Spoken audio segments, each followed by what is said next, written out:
is a fifth dimension beyond that which is known to man. It is a dimension as vast as space and as timeless as infinity. It is the middle ground between light and shadow, and it lies between the pit of man's fears and the summit of his knowledge. This is the dimension of imagination. It is an area which we call the Twilight Zone.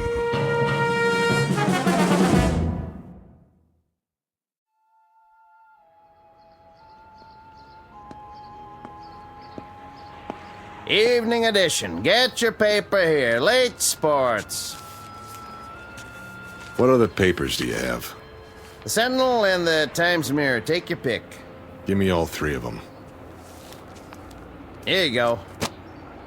Like to read a lot, huh? Say, do I know you? I don't know. Do you? Arch Hammer. Hey, it's me, Sam. Sam Marshak. Oh, yeah. Sam. Let me get a good look. By golly, you haven't changed a bit. That right. Look, just like in the picture here, see? I still got it by the register. You and Andy and Eddie Walsh and Barney. The old gang, remember? Sure. How you doing? Same as always. Haven't seen Andy in a while, though. Where you staying? Down the street. The Royale? Yeah, the Royale. How much for the papers? 6 bits. Wait a minute. Forget it. Arch, it's on me. We got a lot of catching up to do. Been too long. Right. See you later. Anytime.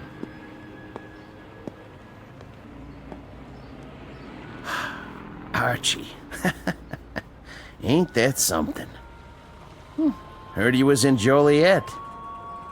Must have got out.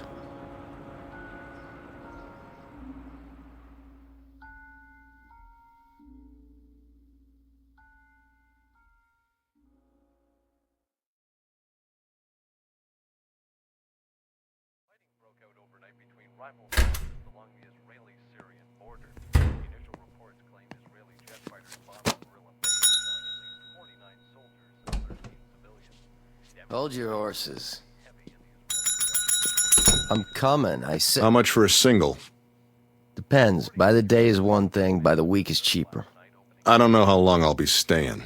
$6.80 a night plus room tax. You want a shower?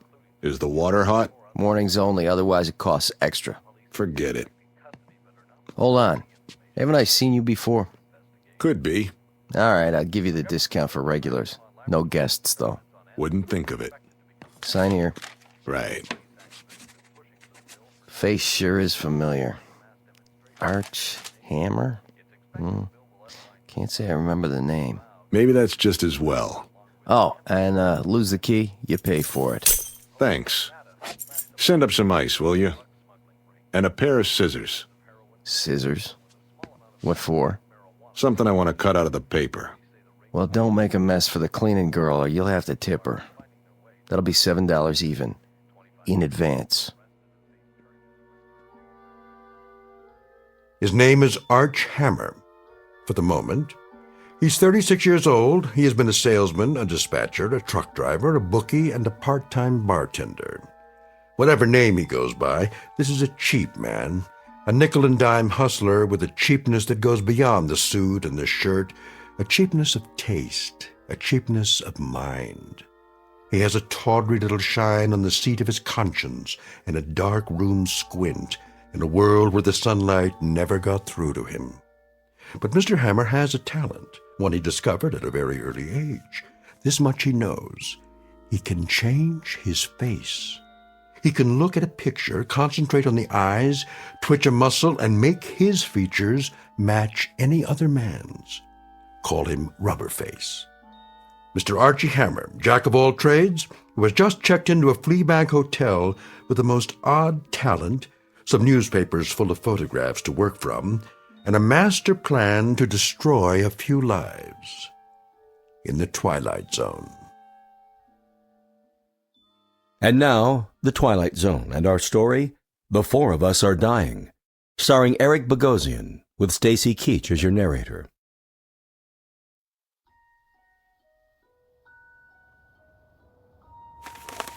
There's a good one. Human interest. Yeah, Room service. just a minute.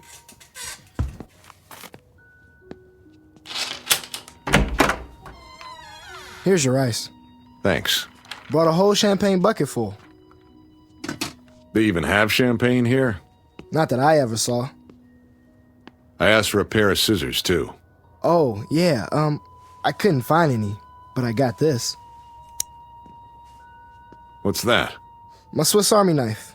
You can use it if you want. Got a scissors, a wood saw, a toothpick, a nail file. The works. I'll leave it downstairs. I was thinking I could sell it to you for $10. No, thanks. 5? Pick it up from the desk man. It's worth a lot more than that. Hey, I don't get a tip? Yeah. Don't take any wooden nickels. Where's that page? Here.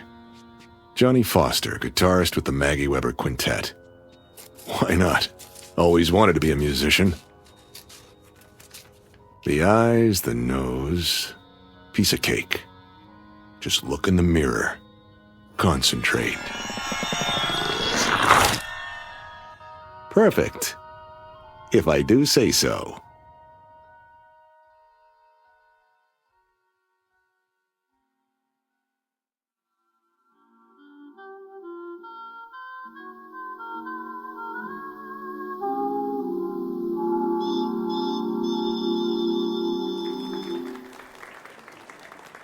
Thank you, ladies and gentlemen. That one was for Johnny.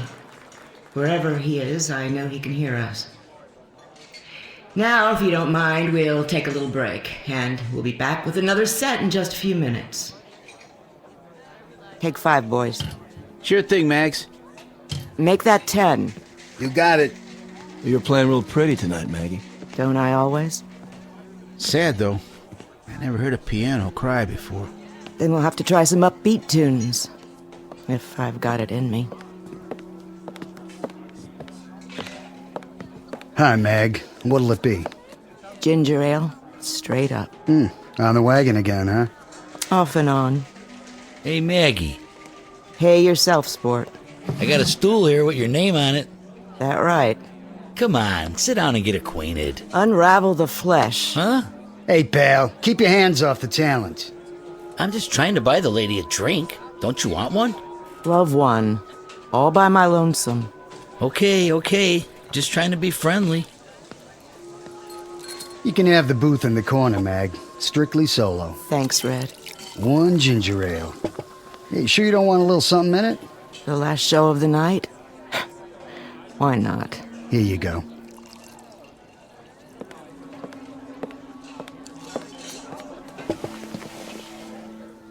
Here's to you, Johnny. For the good times.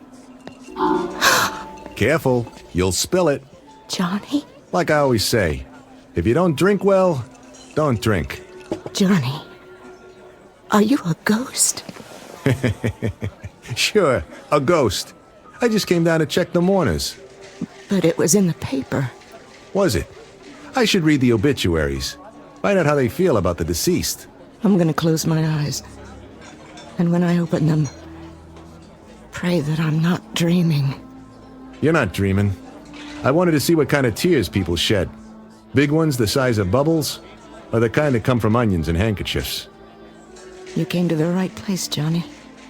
I got a whole room full of buckets to hold the tears. Yeah? I heard it on the radio one night, just like that.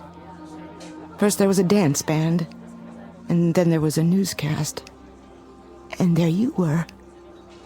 Right in the middle of the vice president in Russia and a streetcar strike. Death, as it must to all men, came to talented guitarist Johnny Foster. A tragic accident, a train hitting a car. And I just sat there and I listened and I cried. And then I washed my face and put on my makeup and went to work. Only it wasn't a quintet anymore. There was a big hole on the bandstand. And nothing could fill it. After that, everything changed. My repertoire was limited to ballads. Blues for piano and bourbon. That's a sad story. Oh, Johnny, let me touch those fingers. I don't care if you are a ghost. You're good to the touch.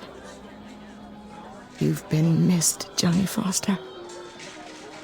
But now there's gonna be music again. Real music. Sure there is. You have to tell me. How did they get it so wrong? It was another guy. My car, my suit. But they said that the dental records... Maybe we had the same dentist, too. Why didn't you tell anyone? It's been... I wanted a vacation from the world. This world. I decided I'd hawk the name, trade it in for something new. Like what? I didn't know. Something different. But I guess I just couldn't stay away. When you left, I thought I'd go crazy. I kept telling myself you'd come back, and when you didn't, I wondered what there was about me that made you leave. It wasn't you. I'd take my clothes off and look at myself in the mirror.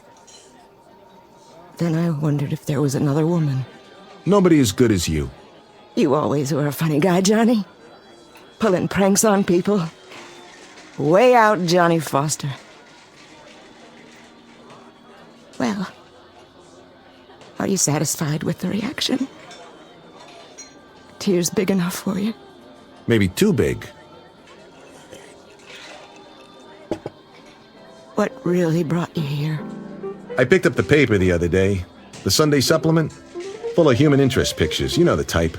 Little boys with run-over dogs. Sweet old ladies getting evicted on sidewalks. Then there was a shot of a beautiful lady who sang the blues. It reminded me, Maggie. It reminded me that there were little pieces of my past I didn't want to slough off. And I was right. You're looking mighty good to me right now, Mag. Morning becomes you. Me and Electra. So, how long are you with us this time? Or is it just a stop between trains? In a way it is. For me. And it's too late? Not for you. It's get out of town night. What does that mean? You've got time for about 6 choruses before you check out. Why? You're coming with me, Mag. We'll go to Chicago or Detroit. We'll go to San Francisco. You sure know the right words. We'll have a ball, Mag. Everything by ear. But great, Maggie. I mean great. The two of us. Oh, I love you, Johnny Foster. That plain enough for you? Tell me I've got to go to Scranton and play piano in a coal mine, and I'm there. As long as it's with you. Just name it, Johnny. You got it. Then let's get out of here. It must be love. When you were gone, they had another ghost here, doing the vocals. I was the shell of a singer and a piano player. The lyrics were just echoes, Johnny, that somebody sang before. I couldn't make them real. That real enough for you? You make me real, Johnny. You bring me back to earth and put me together again. Finish up. Make it a short set. What do I tell the boys? Tell them you're cutting out. I'll meet you at the railroad station, 1206, Maggie, westbound to Chicago. Be there? Oh, I'll be there. Till midnight, then. Pack your bag. We're traveling light. Johnny? Yeah? You have enough cash for the tickets? I'll get it somehow. Here. Just in case. What's this? My tips, plus what Red paid me for the gig. You hold it for me. Sure? I've never been sure of anything in my life. Okay, baby. Remember, 12 sharp. With bells on.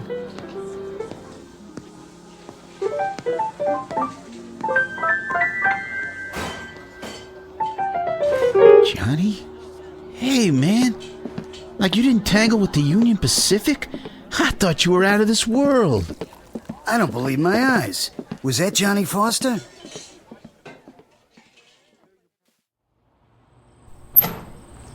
Hey, Johnny, baby, we got the wrong word. They said you got removed by a locomotive. Johnny, man, it's good to see you. You'll never know. Oh, here, let me give you a light. I'll take the light. But you got the wrong boy. My name's Hammer. Oh, hey, sorry, buddy.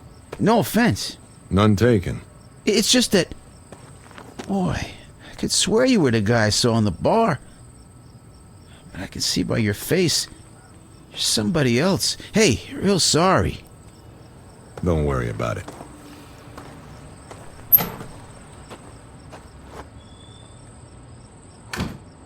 Johnny Foster, guitar player. With a beautiful dame. Well, why not? I never had a dish like that. I never got loved like that. And it feels good. So why shouldn't I? Maggie Weber, huh? Yeah. Why not?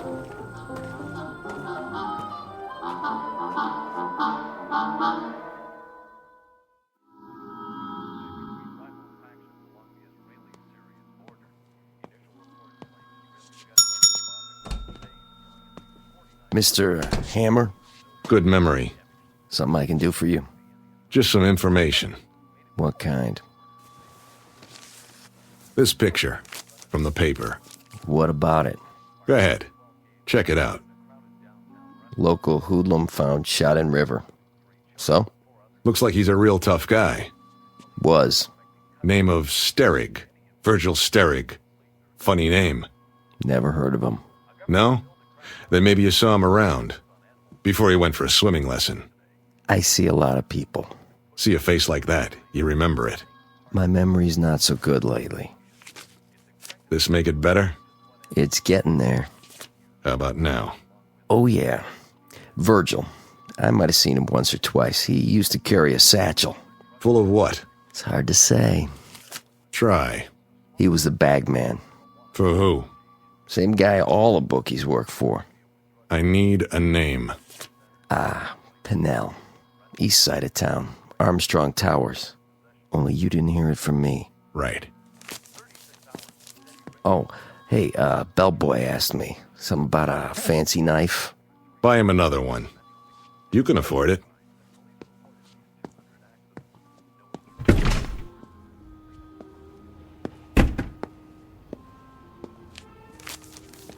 Virgil, how was the water? Cold? Or did it only hurt when you laughed? Let me get a good look at your face. Crooked nose, low forehead. Piece of cake. Now let's find out why you took that dive.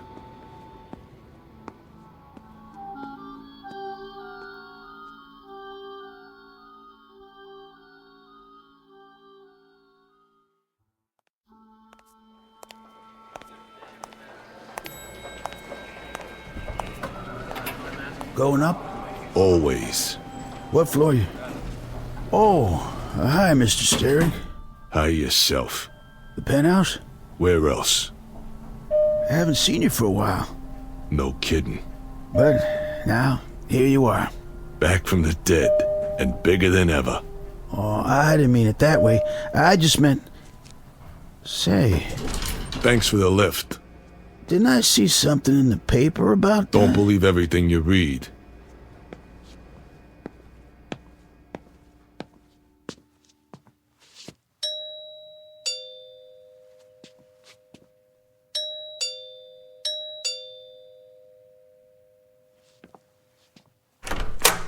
Oh, Mr. Sterrig.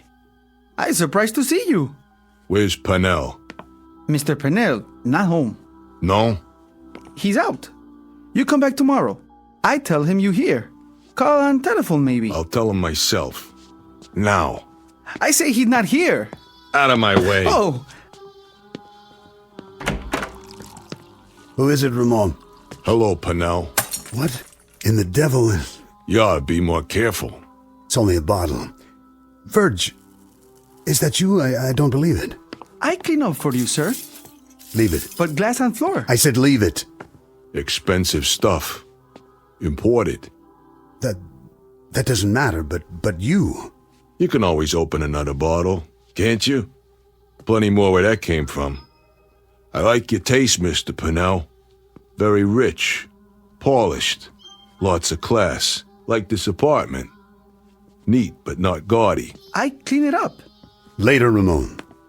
Oh, yes. Yes, sir. I go now. I come back later. You do that.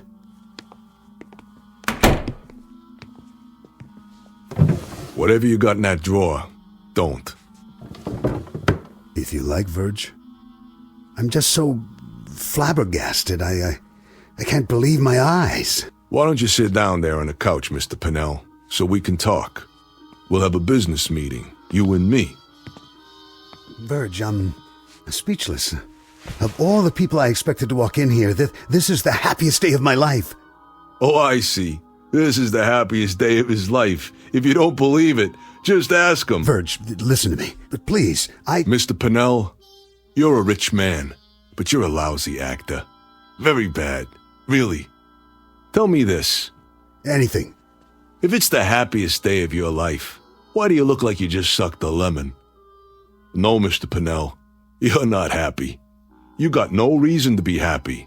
Believe me, I know. You got no reason at all. Of course I do. You're not making sense. If you could have kept me in that river, just a cold, clammy little item without a face, then you'd be happy.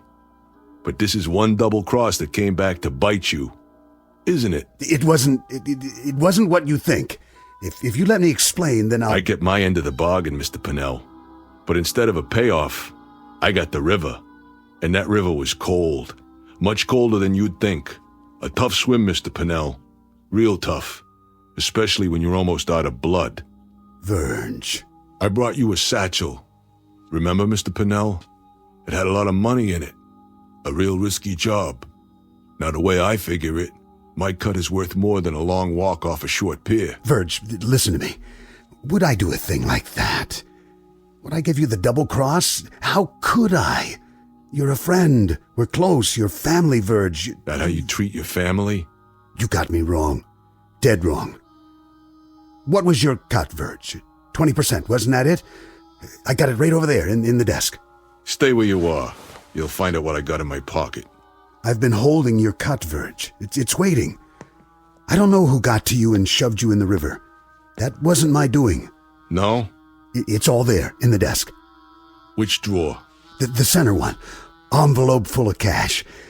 Why don't you let me get it for you? Why don't you shut your mouth?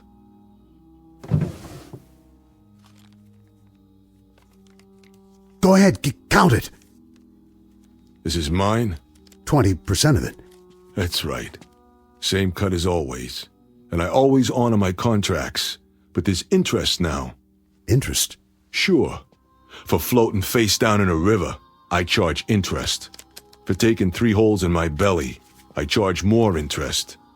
That a problem for you? How much do you want? Well, if we add on the penalty, and then the extra penalty, it comes out to an even 100%. Okay by you? You have me at a disadvantage, Verge. Pleasure doing business with you. One question. Yeah? I have to know. Did somebody fish you out before you... Before I'd had it?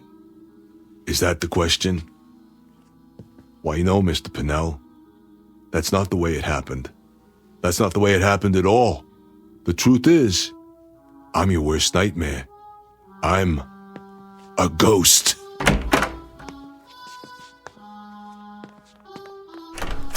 That's him. He's scared, Mr. Pennell. Easy, Ramon. You ain't going nowhere. Hands up so I can frisk you. Don't touch the merchandise. Hey, ain't that... Virgil! Hi, fellas. Long time no see. Keep your hands out of your pockets and step back inside, nice and peaceful like. No hard feelings. I even brought you something. What? This. Wait! No! I get Mr. Pennell. You made a mistake coming here. So, did you? Take my advice, fellas. Stay down. There! He's getting away! On your feet, you bums. Get him! He's a thief! I want him dead! You hear me? Dead! And buried!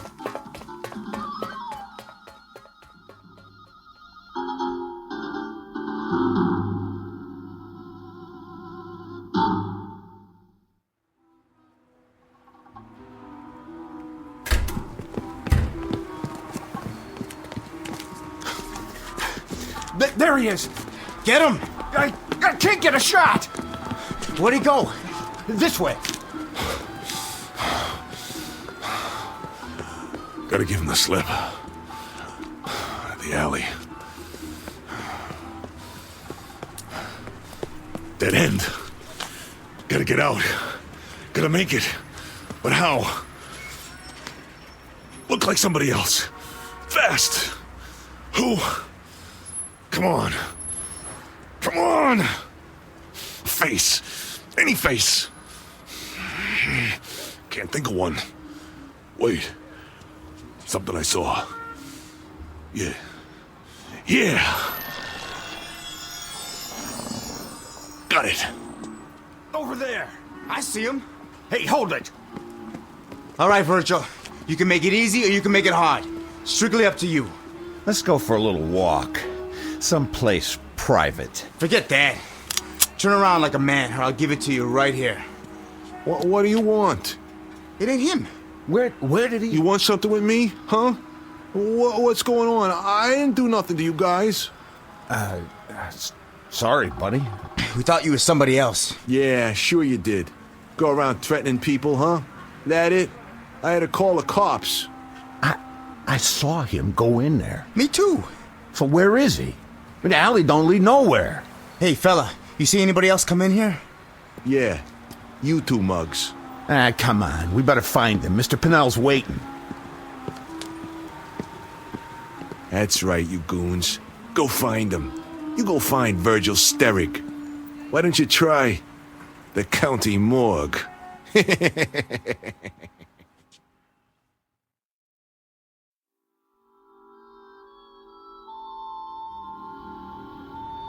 Newspapers, magazines. Help you, mister? Racing form. Right here. Going to the track tomorrow? What's it to you?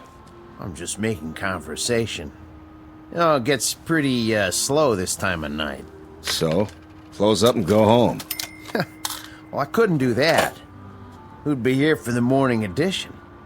A lot of people count on me. You want the news? This is where you come.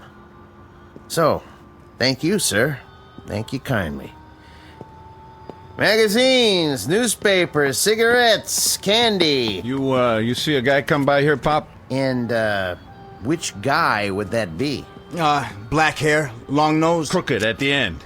I can't answer that. Hey. Look, a lot of people come by. I don't take their picture. Let's go check the bars. Yeah. Good idea. Bye-bye, you dumb clucks. Hey, Pops. Got a match? Sure do. Right here. Thanks, Pops. Watch it. You're gonna burn your fingers. Andy, is that you? Who? Andy, what's the matter with you? Andy. Oh, yeah. I get it. What's new, Pops? What's new? Yeah. Selling a lot of papers tonight? Are you sick? Is something wrong with your brain? Nothing wrong with my brain. Get off my back, old man. You punchy? That must be it. I'm punchy. Why? Am I supposed to recognize you? No. I guess you wouldn't remember. That'd be expecting too much. I say just as well. I'm pulling your leg. We know each other from someplace. I knew that. From someplace? Long time ago, though, huh? It's coming back. Go ahead, tell me. How do I know you? How do you know me? For shame, Andy. I'm ashamed of you. Come here. Look at the picture I keep in a frame. There you are. Does it come back now? Picture. That's why I got it. The only face I could think of. You remember yet? You remember your friends? Your own father? No, you got me wrong. I'm not your son. Not anymore. You were. Before you ran out. You were before you broke your mother's heart. Before you did dirt to a sweet little girl who would have cut off her arm for you. But now, You ain't my son, Andy. Listen, I'm not Andy. I know I look like him, but you don't understand. Oh. I understand. Things get too hard and you walk out. Isn't that right, Andy? People just get in your way. You just step on them. You just kick them away. Listen, I was here tonight. I bought 3 newspapers, but I didn't look like this. Your friend, Archie, from school. He remembered you. He saw the picture with you and Eddie and Barney. And he remembered. No, he didn't. Because he wasn't Archie. I was. You're crazy. Listen, I don't know how it started. When I was 12, I wish I looked like Charlie Bryce, so I wouldn't get in trouble. And it worked. After that, I could look like anybody I wanted. Guys came up and gave me money because they thought I was named Billy, or Keith, or Jack. I could make it in any town. I'd move on and... Why am I telling you this? You're not my father. I don't even know who my father is. I'm not even Archie Hammer. I could be anyone. Or no one. Because you're nothing. Do you hear me? You're nothing to me. Forget it. The real Andy will come around one day. You'll see. Don't ever come around, because I hate you. Do you hear me? I hate your guts. Let go of my arm. Hey, everybody, come here. Look what we got here. A dirty little punk. Leave it be, old man. Spat in his mother's eye, this one. Ruined a girl's life. Hurt people. All the time. Hurt people. You punk. I said take your hands off me. Look at the punk. Look at the monster. Named Andy Marshak. Look at the man. Who used to be my son.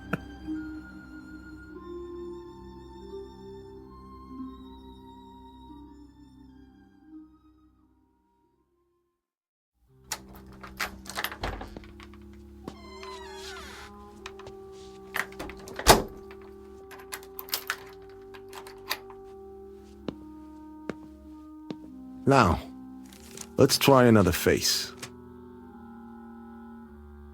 Who's that handsome guy in the mirror? Why, it's Johnny Foster. Much better. Yeah? Delivery for Mr. Hammer. I didn't order anything. Not food. Then what? Flowers. I don't like flowers. You'll like these. Maggie.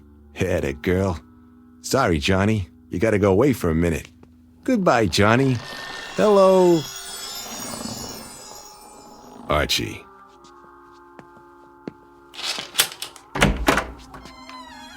Where's the flowers? Archie Hammer of Detroit, Michigan. Never been there.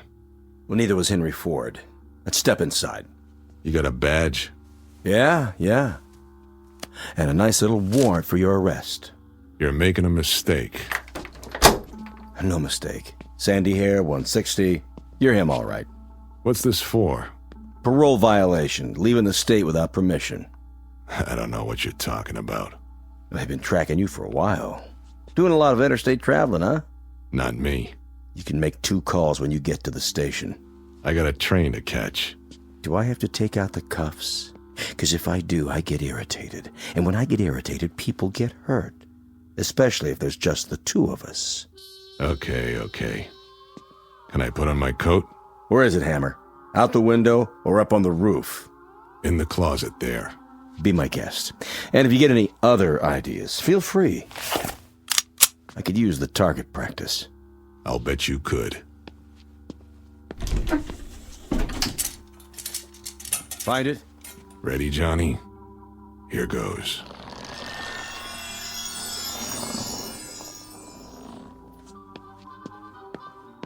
Officer, thank God. Where'd you come from? He shoved me in there when you knocked on the door. He's got a gun. What? He went out through the ventilation duct in the ceiling. Stand back. Come down, Hammer. You'll never make it. I'll have the building surrounded. Hammer! Hammer!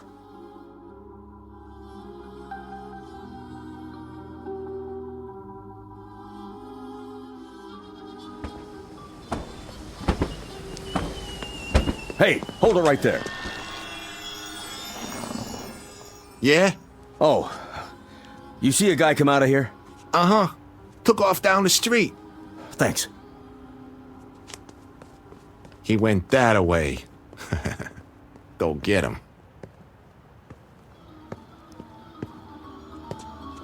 Hello, Andy. You again. I've been waiting for you. I said to leave me alone. I knew where you'd be. The cheapest hotel on the block. What's the 38 for? I have to collect a debt. Careful with that. You got a big debt, Andy. So many years for so many things. And now, you're gonna pay up. Wait a minute. Wait. I already told you, you got the wrong guy. I got the right guy. Oh, please. Please, listen. Put the gun down, and I'll show you. I'm not who you think. I'm not any of them. I'll show you. But I gotta concentrate. Put the gun down so I can think. I need to get a face in my mind. Any face. I know who you are. Wait. A father knows his own son. No. No. You don't understand. Nobody does. I'm not him. Or him. Or him. I'm not.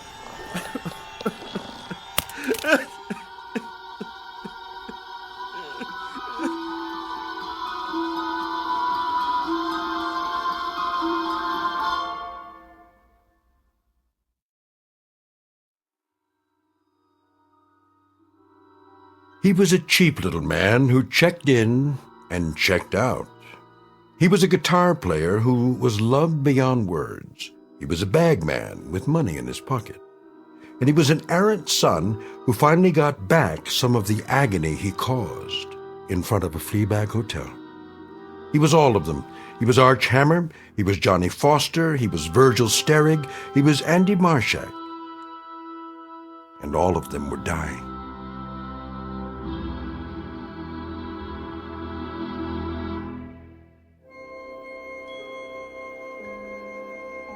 Hi, this is Carl Amari, producer of the Twilight Zone radio dramas. I'd like to take a moment to tell you about our official website at twilightzoneradio.com, where you'll get the latest news and information on these Twilight Zone radio dramas. Plus, at twilightzoneradio.com, you can digitally download 3 free episodes or any of our episodes for only $1.95 each. In this age of ever-changing technology, we've decided to make these episodes instantly available to you by making the Twilight Zone radio dramas a digital download-only series. This means that this series will no longer be offered on CD. The CD collections at our website are now being offered while supplies last at buy one, get one free. So be sure to get your favorites before they're sold out. Be sure to visit us often, and I'll see you in the zone.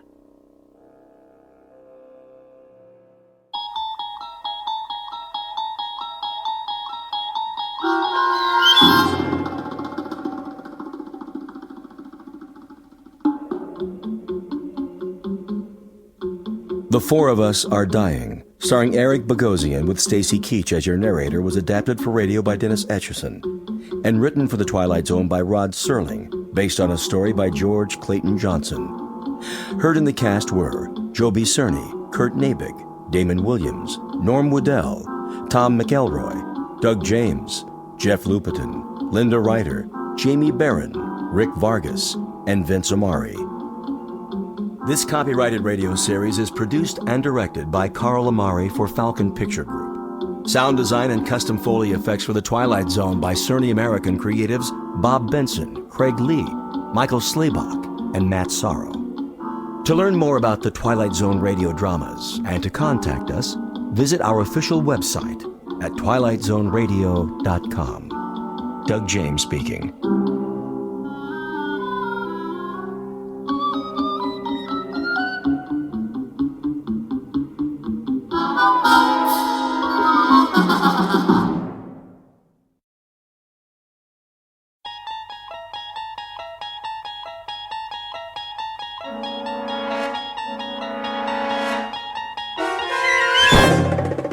traveling through another dimension.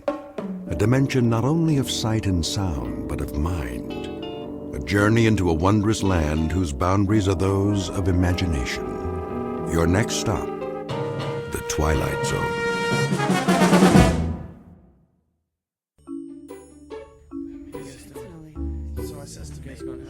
Okay, everybody, listen up. Listen up, all right?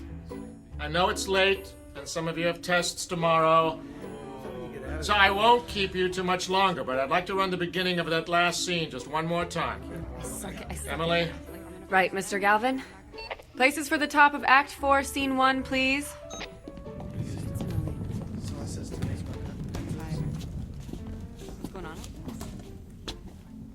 Hey, Diane. What? Do you want to get some coffee when this is over? Rick, we're not gonna get out of here before midnight. And your point would be? Wait a second. Phil, you might want to be ready with the drop in case he decides to run the scene change. Okay. From the top of the scene, please. Sound. Ready. Go.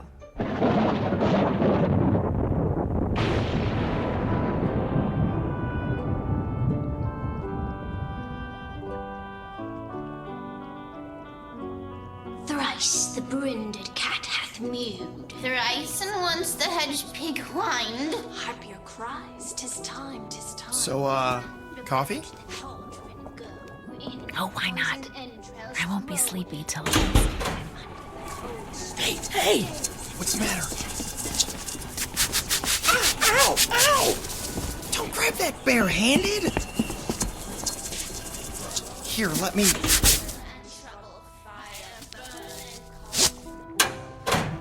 It won't go anywhere now. Come over here under the light so I can see your hand.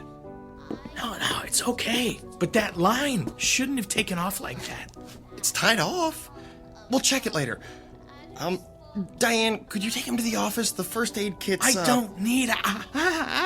Oh, you were saying? Okay, maybe a Band-Aid. Come on.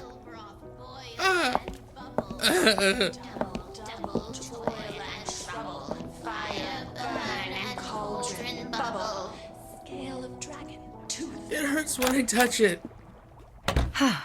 Easier to see out here. Ow! Ooh, you did get a rope burn there, didn't you? Yeah, I guess so. Hey, Mr. Galvin's not gonna be looking for you, is he? No, he's just running the witches scene. Lady Macbeth's got nothing until... Oh! Didn't mean to startle you. I didn't know you were here, Glenn. Came in at 11, same as always. What'd you do to your hand, Phil? Grabbed a running line. Without your gloves? Well, everybody does it once. It's the ones who do it twice that you want to watch out for. Right.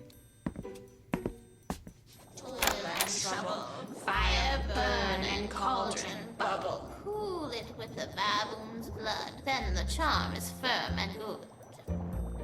Good. That's it. We'll pick up from there tomorrow. Sounds like you're done. I'm just gonna help Phil with his hand before we go. That's a good idea. All right, Toby.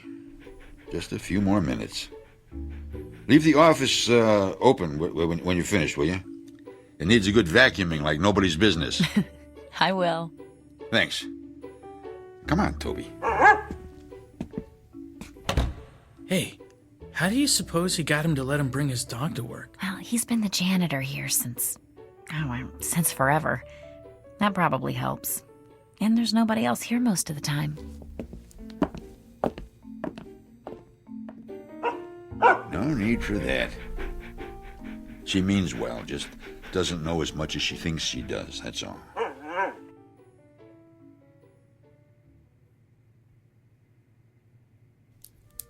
right, hold still just a second. I'm almost done. All right, I guess we're finished. 6 o'clock call for tomorrow, and as soon as your hand's wrapped up, you can go home, Phil. Unless you want to grab some coffee with us. Thanks, but I better just go home and get some sleep. Hey, do you want to come in early tomorrow? Oh, sorry. I just wanted to make sure it was clean before I put the gauze on. Wait a second. Early? What for? Won't we have to reweight that line? No. I flew it in a couple of times. It's not off balance at all. It doesn't make any sense. How could it take off like that then? There, try bending your hand. That's good. Thanks. But the line. It's probably the jinx. Jinx? What jinx? The jinx on Macbeth. It's... All right, you three. I need to clean up in here. Sorry, we're out of here. I'll tell you the story later, Phil. Good night, Glenn. Good night. It's okay, boy. Like I said, she just doesn't know as much as she thinks she does. Now, let's get to work, huh?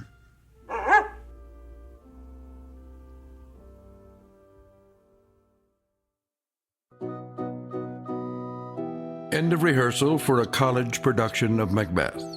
The sets are built, the actors have learned their lines, and the director is finally starting to believe that the show's coming together. The playwright, of course, is absent.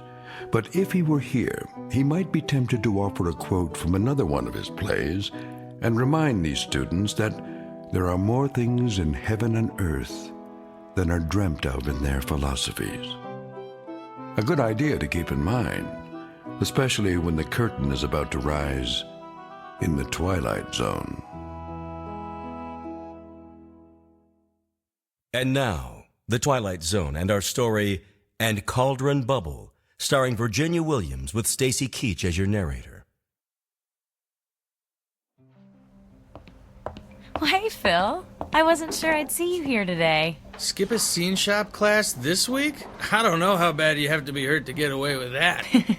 Well, at least they found you a job you can do one-handed. Yep. I can splatter fake stone walls with the best of them. Hey, you. Hi, yourself. We finished with the costumes a little early, and I thought... Hey, Rick, when you two are done, how about giving me a hand with this flat? Sure, Alan. But only because you asked so nicely. Sorry, it's been a lousy day. What happened? I told you about my job, right? Scanning medical records, right? Yeah, it's a great gig, good pay. Work your own hours, take extra time off for shows. So what's the problem? The problem is somebody at the hospital figured out that they could buy some equipment, hire somebody to scan their own stuff, and take in work from other places besides. Man, this piece is heavier than it looks. Hey, Diane, Lindsay, could you come here a sec? Yeah, sure. All right, 1, 2, 3, and up. There we go. Thanks. Anyway, their scanning is going to be done in-house now, so they don't need me anymore. What are you gonna do? I don't know. I can't even think about looking for another job until after the show opens. And trying to find something that fits in around this schedule, well, you know what it's like. Yeah, I'm not gonna have my job much longer if my car doesn't quit acting up. Twice this week I've been late because it didn't want to start. You can't just throw a few creepy bits into a cauldron and whip up a car repair potion? I wish. Only when I'm on stage, but thanks for the suggestion. Hey, Diane, is that your jinx again? Ha! The one on Macbeth? Oh, I hadn't thought of that. And don't start thinking about it now either, Lindsay. I swear, actors are the most superstitious people I know. Oh, and techies aren't superstitious? Go on stage and whistle, Alan. Yeah, I dare you. Hey, there's a reason for that, you know. Right, Rick? Right. The first people to fly scenery in theaters were actually sailors. They already knew how to work with ropes and pulleys, and they didn't have headsets in those days, so they used a different type of whistle to cue every line. And nobody else whistled backstage. Now, wouldn't you feel unlucky if somebody brought a set piece down on your head because you forgot that? Hey, aren't you supposed to be on my side? Always. I can tell you more about it at dinner. Come on, you guys. We got an hour and a half until call time. Who wants to go for Chinese food? I gotta go home, guys. If I don't have dinner with the parents at least one night a week, I won't need any jinxes to bring me bad luck. Believe me. Chinese sounds good to me. Yeah, me too. Got that last paycheck burning a hole in my pocket. Ah, so you're treating then? Phil, there's a whole lot of you that hasn't been wrapped in gauze yet, but that could change. Ow.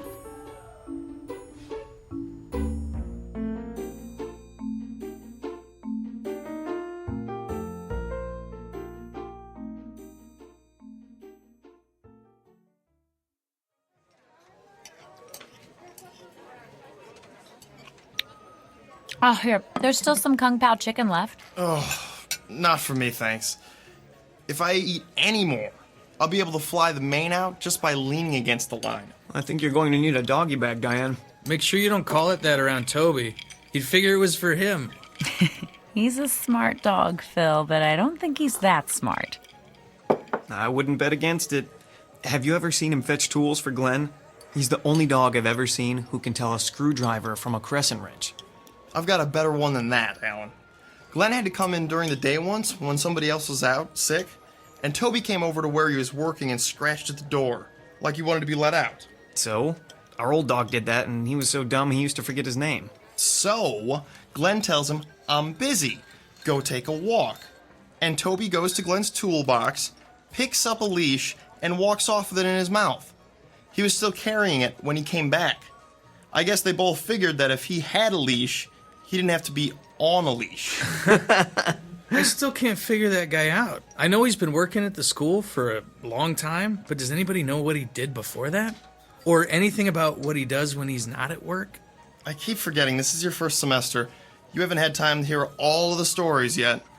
Some people say Glenn used to be a teacher somewhere, but he got tired of dealing with all the paperwork. Or that he was a roadie and all the partying finally caught up with him. Now that's something I'd love to see. Glenn partying, it boggles the mind. But my favorite one is the one where he's writing romance novels under an assumed name and keeping the day job. The night job for the, benefits. Oh, speaking of writing, Phil, I never got a chance to tell you about the jinx. Oh, here we go again. Oh, hush, Alan. Read a fortune cookie or something. Here's the thing, Phil. Shakespeare may have been a genius, but he wasn't above borrowing things here and there. He was a plagiarist? Ordinary writers are plagiarists. Shakespeare was, well, Shakespeare. So when he wanted to borrow something, he did. I am shocked. Alan. She won't stop you now. Beg pardon. Do go on. Thank you. Okay, it turns out that when he needed incantations for the witches in Macbeth, he lifted sections out of a 16th century book on Scottish witchcraft. All those speeches are really parts of spells. But what does that have to do with being a jinxed show? Magic is a lot like electricity, Phil. It's power. If a spell's done properly from beginning to end, the power is contained, focused. But if you just throw bits and pieces around with no real point to it and no direction, well, it's unpredictable. It's the difference between a light that comes up on cue and one that shorts out and arcs all over the place. See what I mean? Yeah, I think so. And the arcs are what brings the bad luck? Exactly. Every time Macbeth is performed, or rehearsed, or even read, uncontrolled power gets set loose. That's why some actors won't even say its name. They call it the Scottish play instead. Tell him what you're supposed to do if you do say it. Oh, you're making fun of me now. I just thought he'd want to hear it. Right. Well, I've never done it myself, but if you say Macbeth, you're supposed to spin in a circle 3 times, spit and swear. That takes the hoodoo off. Oh, that would make for a fun performance, wouldn't it? Tragedy, horror, spinning, spitting, swearing. And you wonder why I didn't mention it. Come on, you gotta admit, babe, it sounds a little odd. Oh, of course it does. And useless, too. If you actually wanted to do some good, casting a protection spell would make a lot more sense. No offense, but how do you know about this stuff, Diane? Well, my last roommate had a ton of books on magic. She left them when she skipped out on the rent. If you'd like to, I Better can... hold that thought. We've got to go soon, Lady Macbeth. Uh-oh. You know what I have to do now, don't you? I know that if you do, I am going to take a picture and use it for my screensaver, especially since you don't believe in any of this anyway. Hey, I'm not saying I couldn't be convinced. I just haven't been, yet. Well, I hope this isn't the show that changes your mind. Me too. That's a cue, Phil. Let's get the check and head out of here before they realize they've stopped arguing.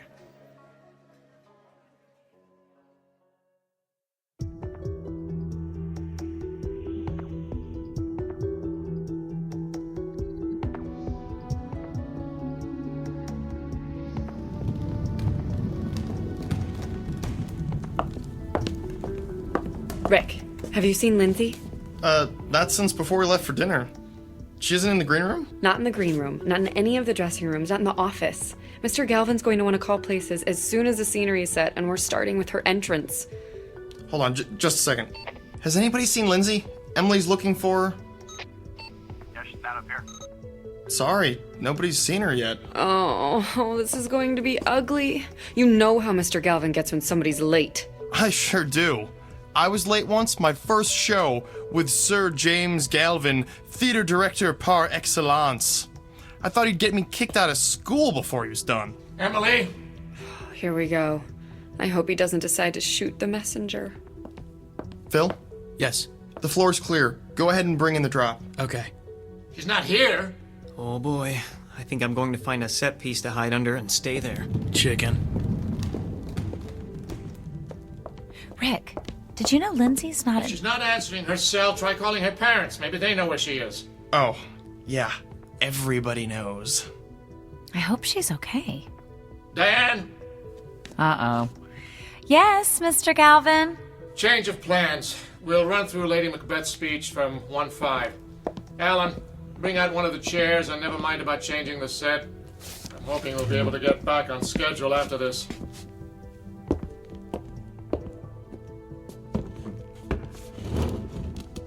All right, that's fine. All right, Diane, from your entrance. Go. They met me in the day of success, and I have learned by the perfectest report they have more in them than mortal knowledge. When I burned in desire to question them further, they made themselves air into which they vanished. Mr. Galvin! Whilst I stood... Stop! Emily, why would you... Emily, what's wrong? I didn't get an answer at Lindsay's parents, so I tried her cell again. Her father answered it this time. They're at the hospital with her in the emergency room. While she was on her way home for dinner, she got into an accident. Her car stalled out in the middle of an intersection, and she got broadsided by somebody trying to beat the light. Did they say how badly she was hurt? They think she's going to be all right. Her left arm's got a bad break, and her mom says she's one big bruise. But it could have been a lot worse. All right, then. Can I have everyone on stage, please? Quiet, please.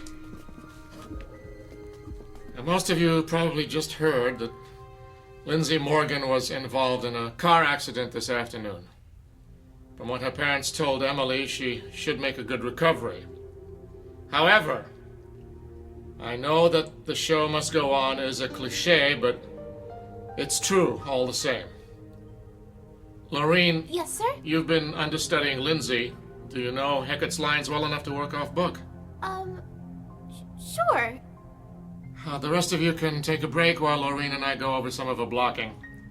Then we'll pick up where we stopped last night, at Hecat's entrance. We shouldn't be long.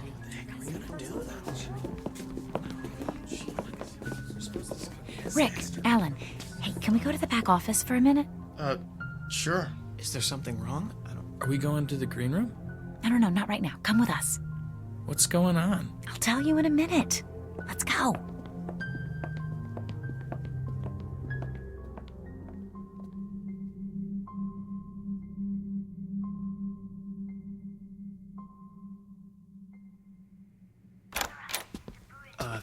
Diane?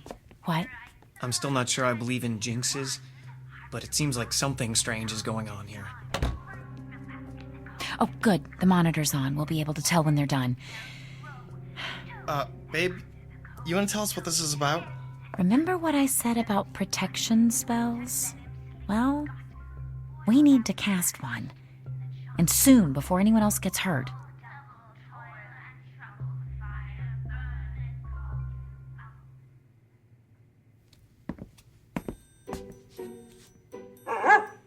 Settle down, Toby. It's still early. Don't you want your dinner? I know. But there's time yet. Don't worry.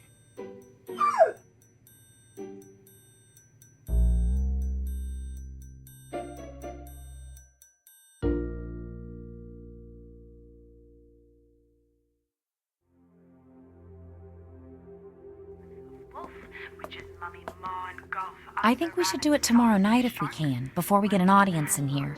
You're starting to weird me out a little, Diane. Phil, she might be right. What? Think about it.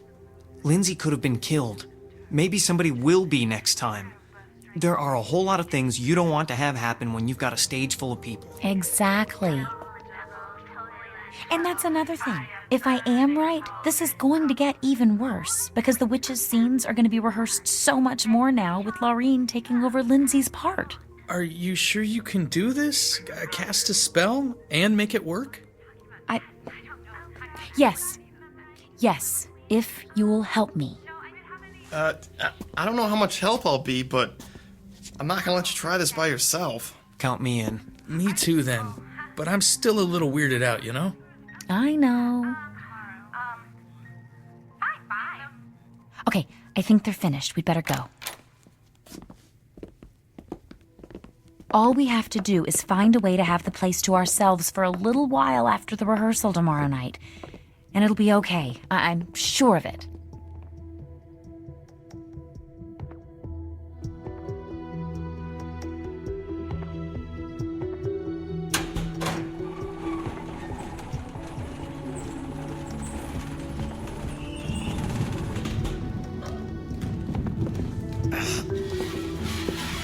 Stop! Bring up the lights. What's wrong? Sorry, we were moving the castle stairs out, and I think there's something jammed in the casters. Oh, for the love of... Can you see what it is?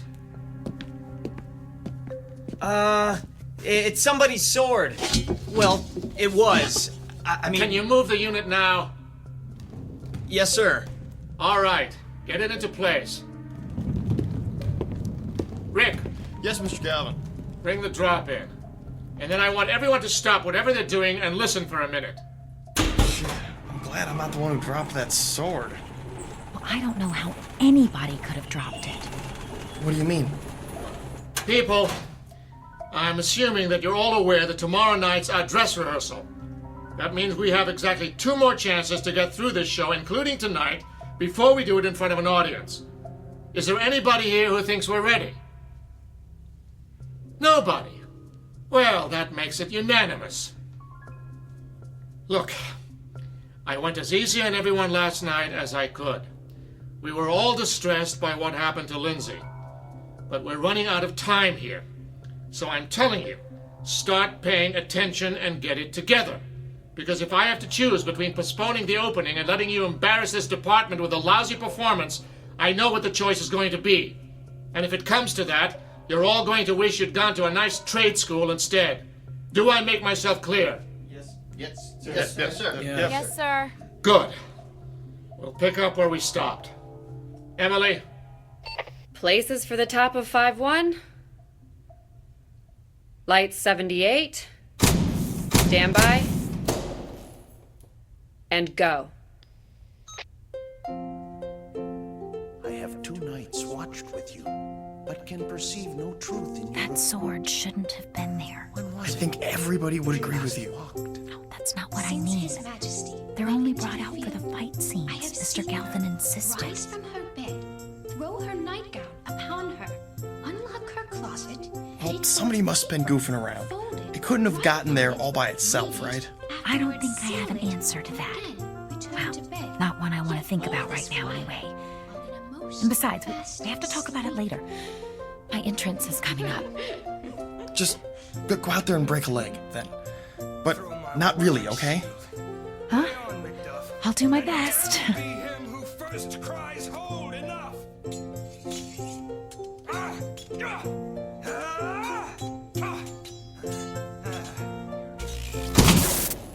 All right, don't move.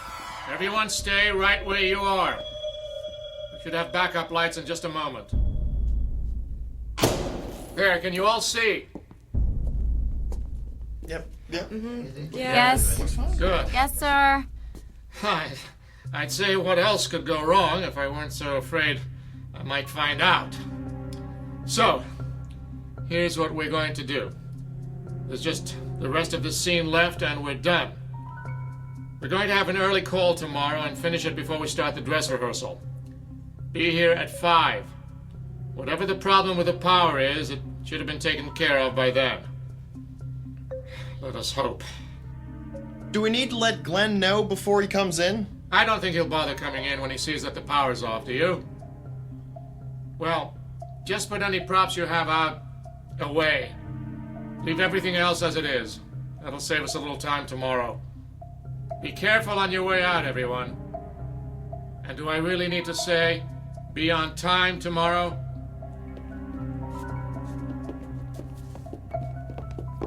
Rick, I'm gonna wait behind the castle drop. Can you catch up with Phil and Alan and bring them back here? I think we finally caught a break, if nobody notices that we've stayed. Well, I don't think we'll get a better chance than this. Okay, but be quiet. Mr. Galvin may come back through to make sure everybody's gone.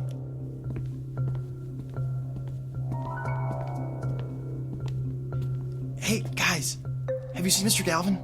Oh yeah, he said something about making sure we closed the door behind us and took off. I think he had it. Oh, so we're the last ones here. Yeah, we hadn't seen you or Diane, so we figured you must still be back here. Okay, let's get started. I want the power going out to be the last shot that jinx gets at us. Sounds good to me. What do we need to do first? I brought this book.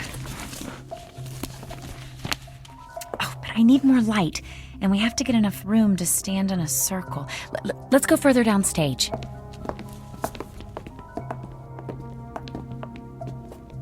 Okay, this is good. In a circle, about an arm's length apart. Just one thing. Will this take very long?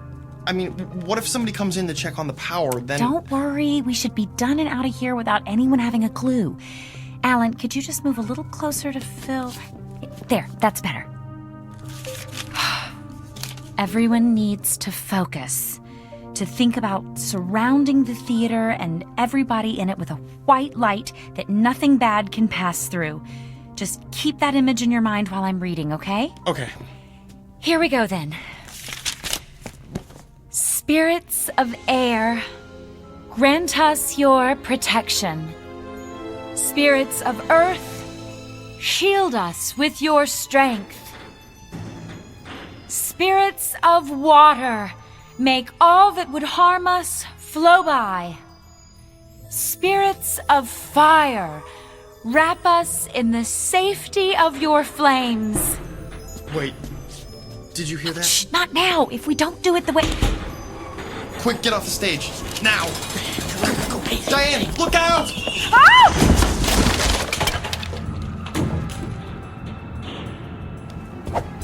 Ow. Come on, Oh. babe. You've got to get up. Ow! We need to get out of here. I can't. It's all right, Diane. We'll help you. You can do it.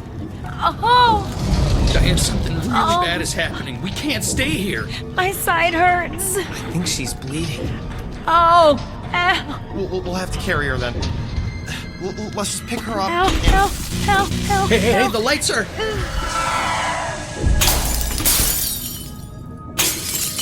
Oh, I'm sorry.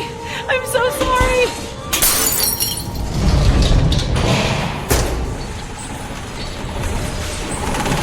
Hold!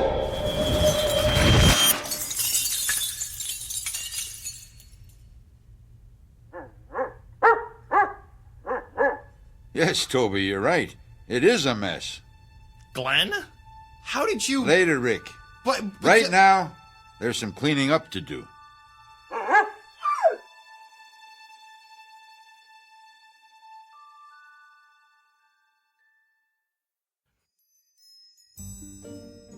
But, Glenn... Have a little patience, Rick. That's half your trouble, all of you. Not an ounce of patience among you.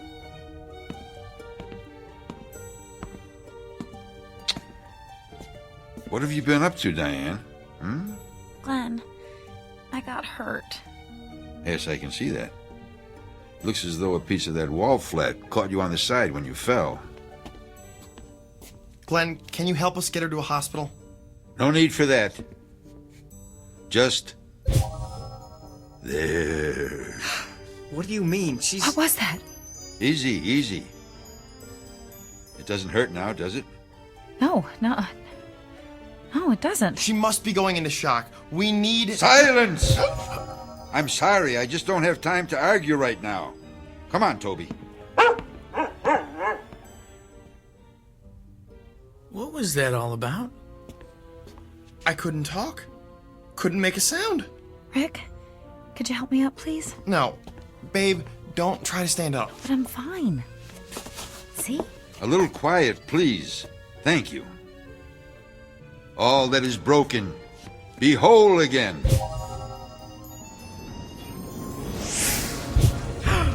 Look at that. It's all going back together. What is this? Magic. No, it's really magic.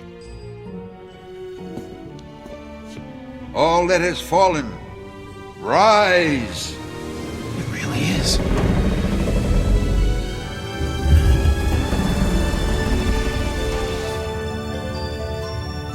All that has been disturbed, return to your proper place. And all that is unwanted here, be gone. So is my will. So mote it be.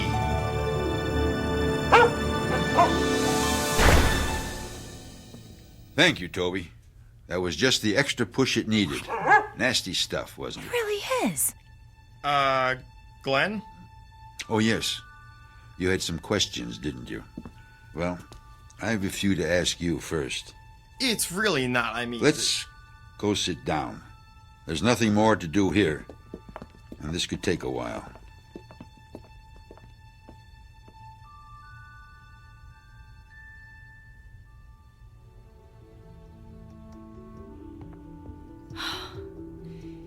And that's all I was trying to do. I just didn't want anybody else to get hurt. But you haven't learned enough yet to protect yourself, much less anyone else. No. Overreaching. Everybody does it once. It's the ones who do it twice that you want to watch out for. I'll remember that. No, you won't. But that's all right. Glenn? Who are you? Really, I mean... I'm a janitor, among other things. What other things? Not a romance writer, I'm guessing? Is that the story they're telling now?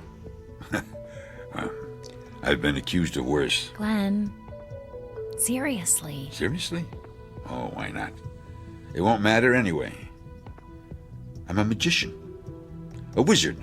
A warlock. Whatever you want to call it, Diane, that's what I am. And have been for a very long time. I've learned to adapt to my station in life. I'm sorry, but a wizard? It just sounds unbelievable. Does it really? After what you've seen tonight? He has a point, Phil. Okay, but you have these, let's call them powers. We've all seen them. Why would you waste your time working here? I mean, you could do anything. You think so? Sure, why not? Because there's no such thing as magic. What? But you... That's what everyone says now, isn't it? Magic? That's something you go to Vegas to see, or to the movies. Something you read about in children's books. If it's something real you're after, you go to a scientist, an astronomer, a physicist. It's only the scientific marvels that matter now. The age of magic is past. Hush, Toby. A man's entitled to a good grouse every century or so. Every century? Glenn, how old are you? Old enough to have seen Shakespeare's plays when they opened, and to have been written into his last one. You're 400 years old? Nearly 5. And you know, I still haven't forgiven that wretched scribbler for what he did to me. Not that it wasn't my fault, too. Vanity. All vanity. I knew who he was, and was dumb enough to be flattered when he sought me out. Someone had told him that if he was going to write about trafficking with spirits, he should talk to me. And fool that I was, I helped him. Then I went to the first night of the Tempest and saw myself on the stage. You're Prospero? Oh, he used another name, I'll give him that. But no one who knew me could have mistaken that character for anyone else. I left the city the moment the curtain went down and never returned. It wasn't easy, but I did it. Made a new life in the colonies. Kept to myself and moved on often enough that no one got suspicious. And I'm not ready to do it again just yet. So we have a little problem, don't we? No problem. He's right. We wouldn't tell anyone. You would, though. Sooner or later, you wouldn't be able to help yourselves. You're not going to turn us into toads or anything, are you? Phil, magic is the same as any other kind of power. You don't use any more of it than you need to get the results you want. Toads. Well, what are you going to do? Just a little thing. Forget.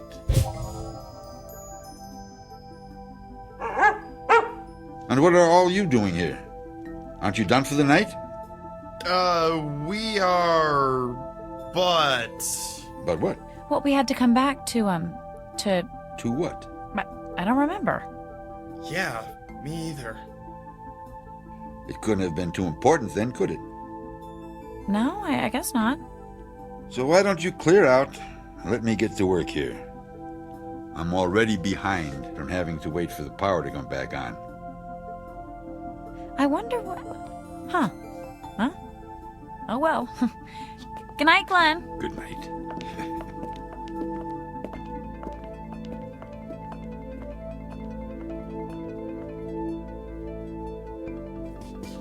Toby, I think we've done a good night's work already.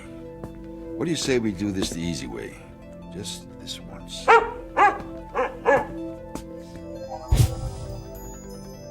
There. Clean as a whistle. Let's go.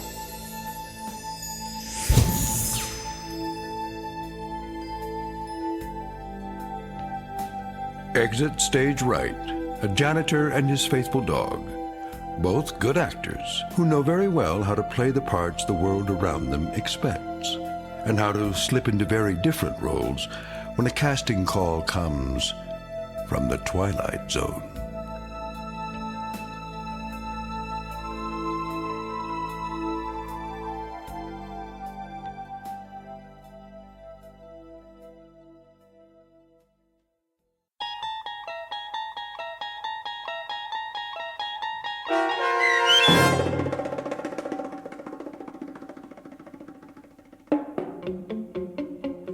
And Cauldron Bubble, starring Virginia Williams with Stacy Keach as your narrator, was written for The Twilight Zone by Christine Watson.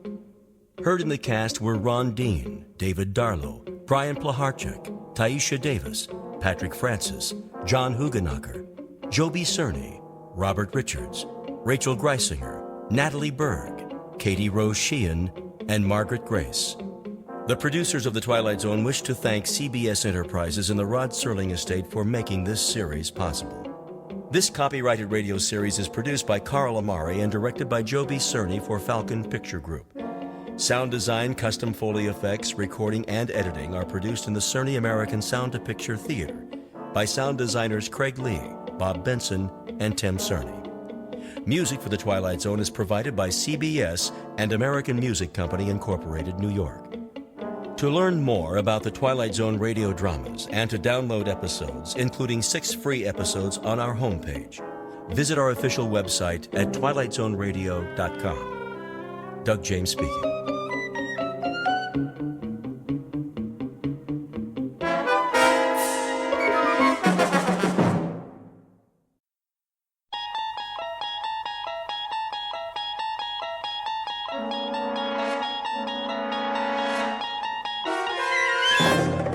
You unlock this door with the key of imagination. Beyond it is another dimension, a dimension of sound, a dimension of sight, a dimension of mind. You're moving into a land of both shadow and substance, of things and ideas. You've just crossed over into the Twilight Zone.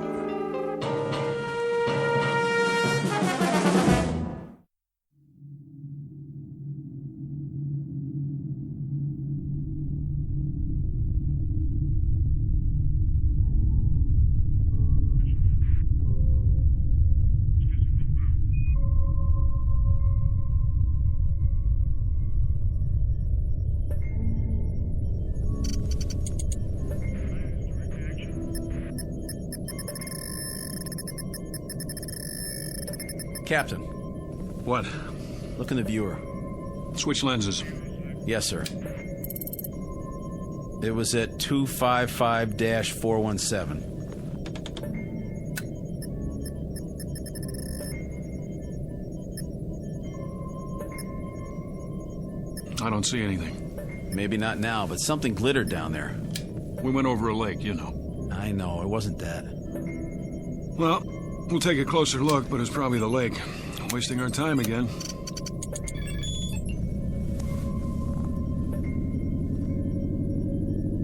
What are we turning for?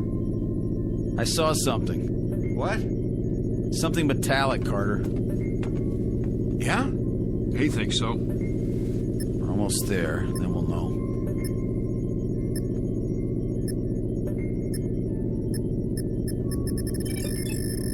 Will you look at that?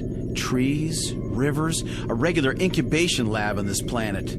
I know what you're thinking. Don't. It's gotta happen sometime. Yeah? Who says? Only the astrophysicist, the biologist, and... Mason, you've got aliens on the brain. You're contact happy. Maybe we've been out too long. Do you really think man is the only intelligent... All right. So we're going to meet another race. Great.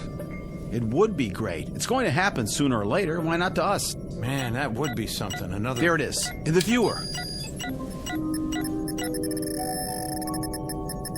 Looks like it might be a ship. Don't count on it. Well, let me see that. We're passing over. Aren't we going to... Will you please... We should at least stop and take some specimens. Mason's right, Captain. But it's your call. In your flight chairs, we'll set down.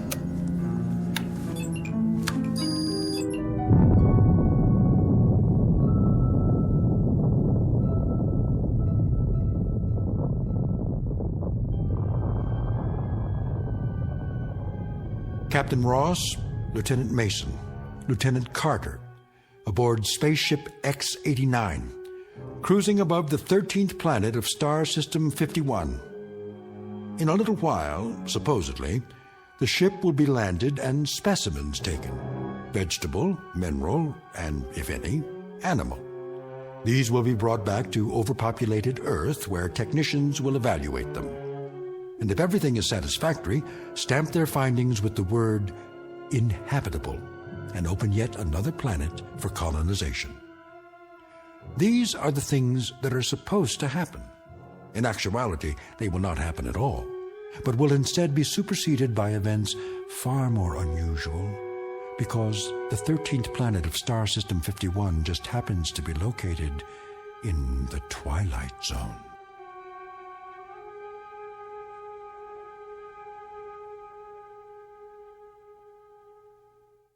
And now, The Twilight Zone and our story, Death Ship, starring John Schneider with Stacy Keach as your narrator. You heard the man. Strap in. We're going down. What's the matter with the captain? Beats me. I can hardly talk to him anymore. He has been acting pretty strangely. You said it. As if he's fighting something. Yeah, us. You really think it's a ship?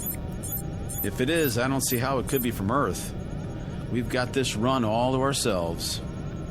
They might have gotten off course. And not this far. Setting down. Right, Captain. Retros.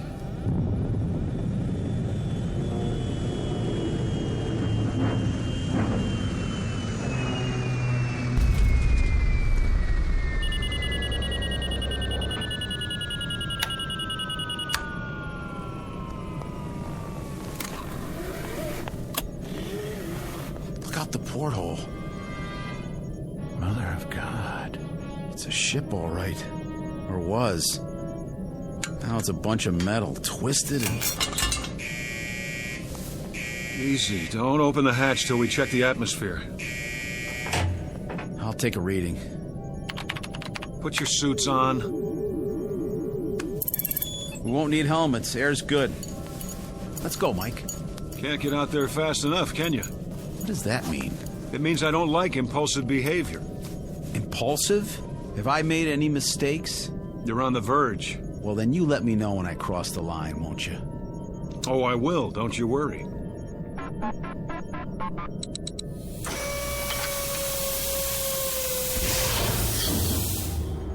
We stay together, nobody takes any risks. That's an order. I understand, Captain. Carter? Yeah? All right, then. Let's go.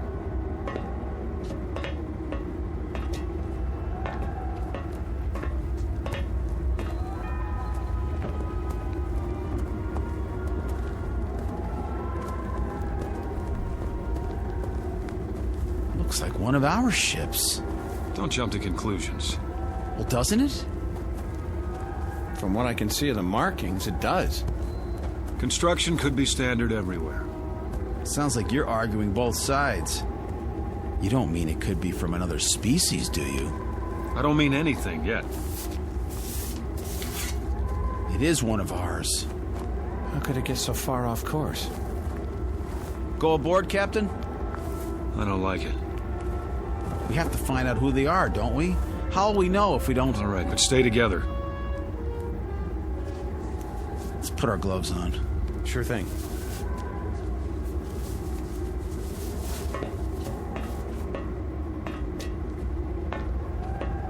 Man, pretty familiar, isn't it? Even all bent up like this. It's from Earth, no doubt about it. We don't know that. But Captain, look at the shape, the styling. We don't know it, Carter. That's just jammed. Maybe the cabin's still pressurized. Not likely. Door frame's probably twisted. We'll try it together. If it doesn't open, forget about it. Forget about it? There isn't time. We have a schedule to keep. It's moving. Let's go.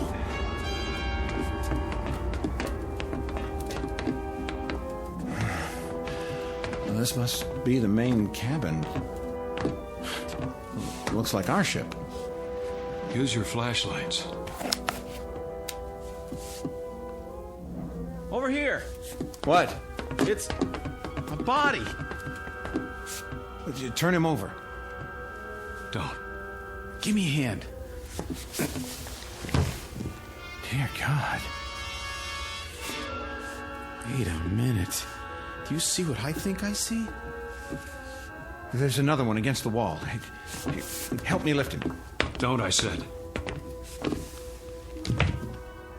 What is going on here? That one has a face like... Nothing's going on. And the third one, he...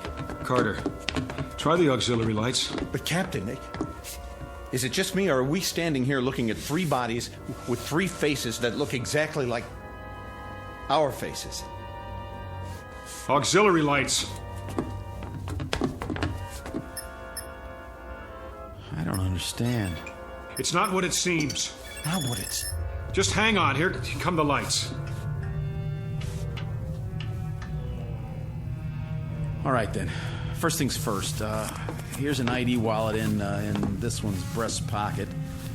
And here's his government card, picture and all. It says, Lieutenant Robert Mason. See it? That's my name, isn't it?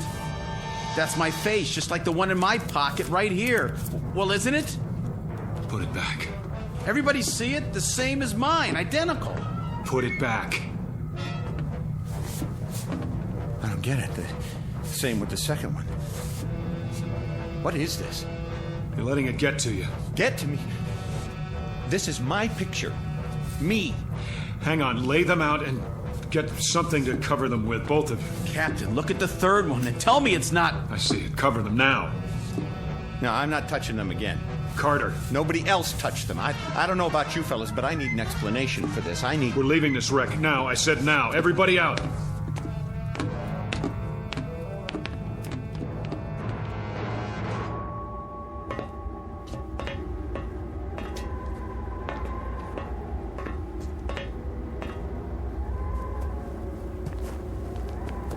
That's us in there. We're dead. Our ship is where we left it, just as we left it. Look ahead of you, 50 yards. What do you see? That's our ship over there, the same place we left it a few minutes ago. Not this one. And those bodies aren't ours. But they are. No. You saw them. I don't know what I saw, and neither do you. You agree with him, Mason? What? We're going back to our ship and radio the base. They'll tell us what to do. Will they? Shouldn't we... What? Bury our... dead? They're not ours. Get that through your head. Now let's go. You too, Mason. Right. Move. We're alive, I tell you. Alive.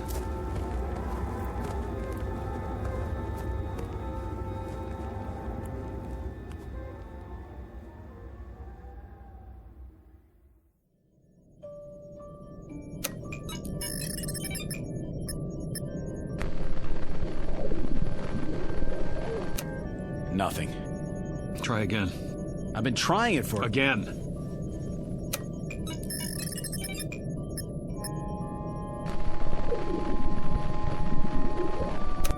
Captain, there's no point if it won't... What is this? It was working before. Maybe it's this planet. What are you talking about? Maybe there's an interfering field of... That's ridiculous. Try the radionic signal. Captain, it's not going to. It's... Will you do as I say? Yes, sir.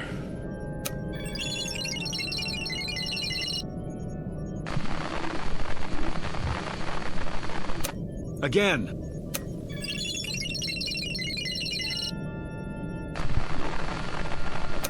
Again. If it doesn't work the first time... They didn't hear us. The return signal is automatic. Do I have to tell you that? All right, let's go over this again. There's an answer here somewhere. Those bodies in the other ship aren't ours. That much we're sure of. Well, use your heads. These are our bodies. These, right here. Agreed? I don't know anymore. Neither do I. Listen. You both remember what they told us in training? About the theory of circumnavigating time. They said it might be possible for us to leave Earth in 1 year, and when we got back, even though we thought it was the same year, it might be the year before. Or the year after. Remember that? It was only a theory, Captain. It's more than a theory. It's what happened to us. We went through some kind of a time warp, right into the future. And that ship over there is in the future. Is that what you're saying? Only the probable future. And what does that mean? It means that we're not dead. It also means that we're going to be dead. Not if we don't take off. If we don't go up, we can't crash. But our orders... They don't say to kill ourselves. We're alive now, and the only way to be certain we stay alive is not to go up. Then we can't possibly crash. We avoid it, prevent it. I've made up my mind. We stay. It's easy enough for you to decide. Meaning? You have no one waiting for you back on Earth. So I have no reason to go back, and I'll be just as happy here as I would be on Earth? Is that it? I think we should vote on it. Oh, you do? You're not the only one, Captain. I'm the only one who gives the orders. Even when our lives are concerned, huh? Especially where your lives are concerned. We stay. For how long? I'm not setting any time limit, Carter. A month? 2 months? I'm not setting any limit. We have enough food left for 3 weeks, Captain. I've no doubt there's edible food outside. You saw the landscape, trees, vegetation. How will we know what's edible and what isn't? We haven't got the equipment to test it. We'll watch the animals. I saw no animals, Captain. Did you? There will be. Well, if there are, there'll be a different form of life. What they eat might be deadly poisonous to us. We'll worry about that when the time comes. Right now, there's only one thing to worry about: preserving our lives. It may not even be necessary to stay here permanently. We may figure something out, but for now, the decision is to stay. Not our decision, Captain. Have you a better solution, then? Working at minimum capacity, the ship's electrical reserve can hold out for months. It won't be working at minimum capacity. Why? We're going to need heat. Lots of it. But it's only twilight, and already the temperature outside is minus 13 degrees. Would you rather lift off? Take the risk of duplicating that ship over there? How can we duplicate it, Captain? How can there be 2 crash ships? 2 of me dead, 2 of Mason, two of you. We'll go over it again until we find an answer, because we have to. Think I'll lie down. Me too. Been quite a day. And it's getting dark out fast. Very, very dark.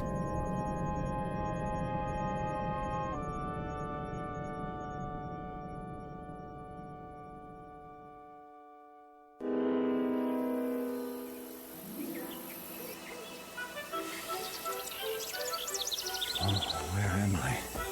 Mike? That's you, boy? Mr. Kramer? How did I... When did you get home? Home? On leave, are you? You're looking fit. I expect Mary's mighty pleased to have you back. Wait, did you see Mary? She don't know? I have to go. Oh, wait up. I'll walk you. I don't understand. How long you been home? I just got here. Oh, you rocket boys sure travel informal these days. Mary know you're coming? I don't think so. Gonna surprise her, huh? Yes. Surprise her.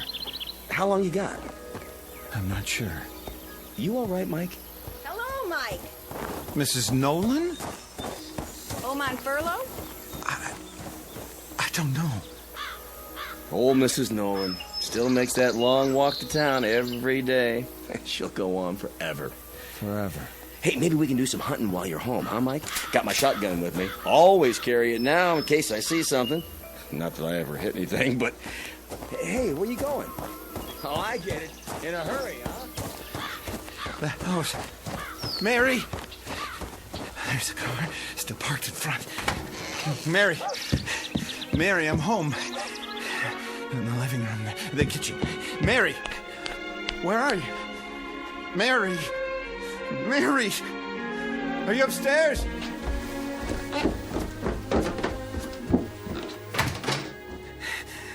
Oh, Mary! Why are you lying there on the bed like that? Is something... I'm here. Can't you hear me? It says, telegram to Mrs. Michael Carter. We regret to inform. Carter. Regret to inform. Carter. What is this? I'm talking to you. What are you? What's the matter? Captain? What's the matter with you? I was home. Where? Home. My home. You were here. You are here. No, I swear it. I saw Mary. She was there with a telegram. It said that I'd been killed. You're alive. Those people I know. Kramer, Mrs. Nolan. I just remembered they're dead. Stop it, Carter. Kramer was killed in a hunting accident. Mrs. Nolan was... It never happened. There's an explanation for this.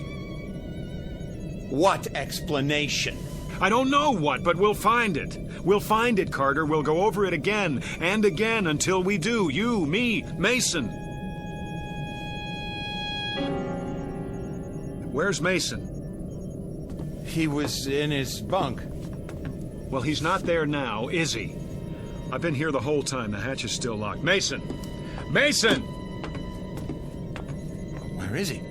Well, where'd he go? You tell me. There's nothing but his blanket.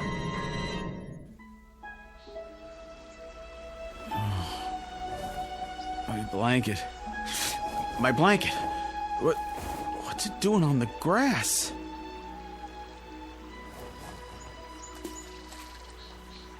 Fishing pole? Can't be. Oh, there you are. I thought I'd never find you. Jeannie. I looked and looked. I found him. Can't be. Lunch is ready, Daddy. And mine's hungry. It's all your fault. Jeannie, Is it really you? What's the matter, Daddy? Come here. Oh, come here. Oh, Jeannie. What is it, Daddy? Oh, it is you. What's wrong with you? Oh, nothing. I'm just glad to see you, that's all. Oh. That wasn't your mother you were just calling just now, was it? You're acting weird. Jeannie, was it? Yes, Daddy. You know that. Where is she? Over by the table. Where? Where?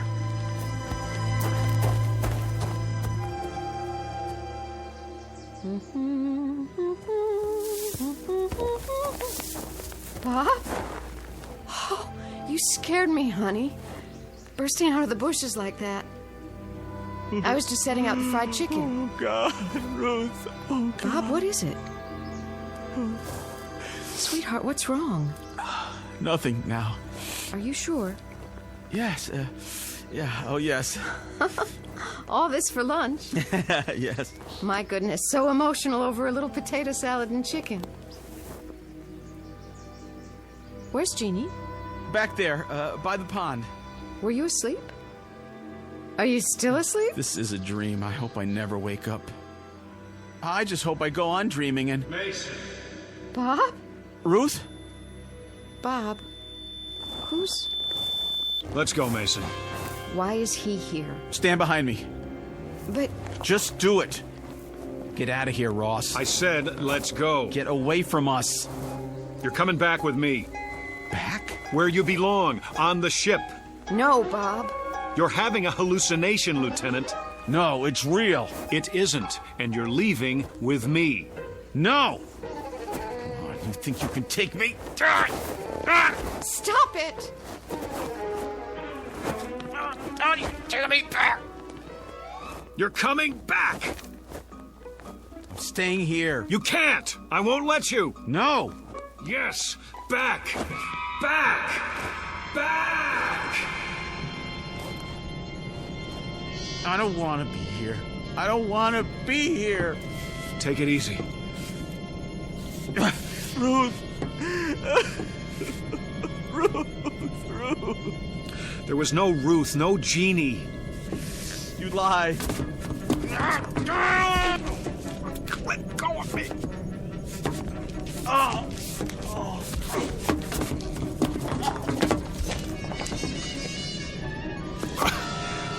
Look in your billfold. Look. What does the clipping say? Read it. Leave me alone. I'll read it for you. Space pilot's family dies in car crash. The wife and 7-year-old daughter of astronaut Robert Mason died early this morning when the car they were in... It's not true. Now do you still insist you were with them? You alive? They dead? I was with them. I was, and you took me away. It's not true, Mason. You took me away from my wife, my home, You were here all the time. You and Carter. He was gone. No. We just couldn't see him, that's all. What are you talking about? I know what it is now. That's what I'm talking about. Give me that clipping. I was wrong. It had nothing to do with circumnavigating time. Nothing at all. Mason, remember what you thought when you saw that ship over there? Alien contact. That's what you thought. And that's exactly what's happened to us. But, Captain, there are no such things as... Listen to me. Neither of you was where you thought you were, at home. That ship over there isn't ours, and those bodies aren't ours. We've been tricked. By who? Well, by whoever it is that lives on this planet and doesn't want anyone else to live here. Now who's crazy? Don't you understand? We haven't seen them, but there are aliens here. But aliens who aren't strong enough to chase us away by force or kill us. So what can they do? How can they keep their planet from being colonized? By mind control, that's how.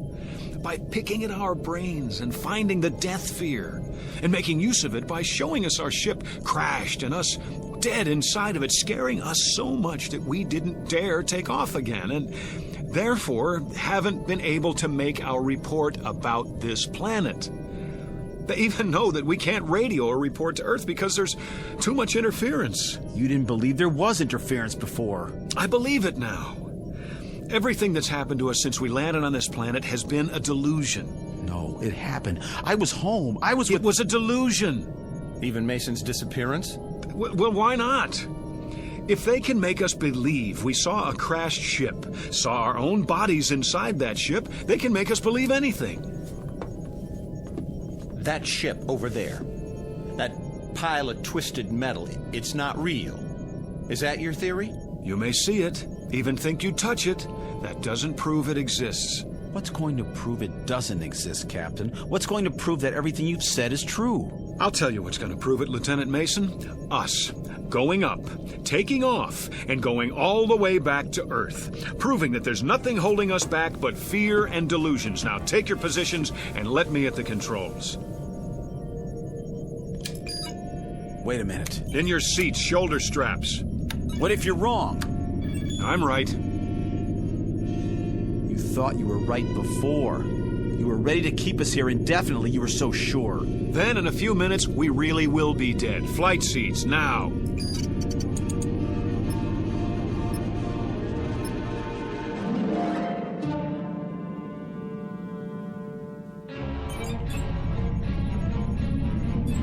No.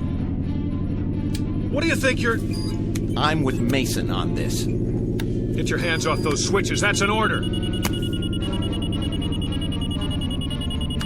Are you so arrogant that you'll take a chance on killing us just to prove your point? I'm still the captain of this ship, and you'll do what I say.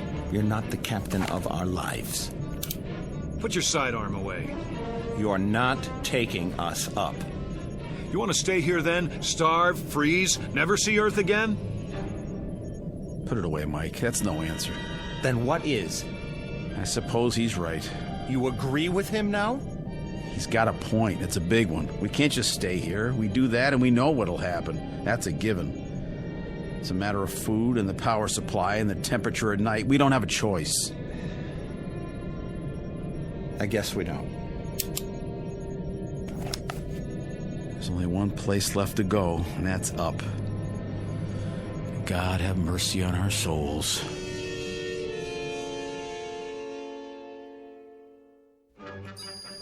Pressure. Rising. Drive reactor. Check. Coordinates. Check. Gyro stabilizer. Active. Vertical thrust. Energized. Then prepare for liftoff. Check.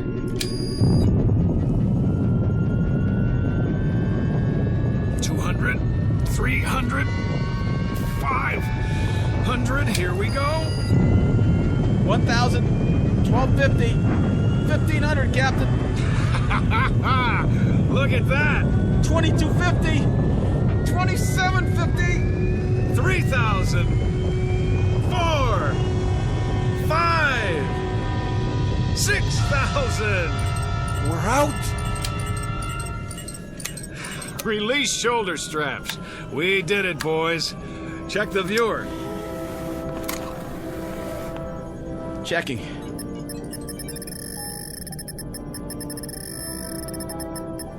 Well, see anything down there now? You were right. If I ever see anything glitter in that viewer again, I'll keep my mouth shut. I was right. Captain? What are you doing now? Taking her down. We're landing. What? Say that again. Now that we know what it is, there's no reason we shouldn't go back, is there? No reason? Are you out of your mind? Captain, for God's sake! Think. The other ship, the bodies that looked like ours, all an illusion. That's what we were afraid of, but none of it was real. Maybe. That's still a hypothetical. Yeah, we have to get out of here while we have the chance. Now stand aside. Get your hands off the controls. We have orders, Carter. Pick up specimens for analysis. We are going to pick them up. No, we're not. You're not going to. Now you've done it. Now you've done it. Let me at the main controls. You were right the first time. That was us down there. We're gonna crash. Now. No. We're going to die. We're not going to die. I'm not going to let us die. Auxiliary thrusters. It's no use. The stabilizer. The stabilizer!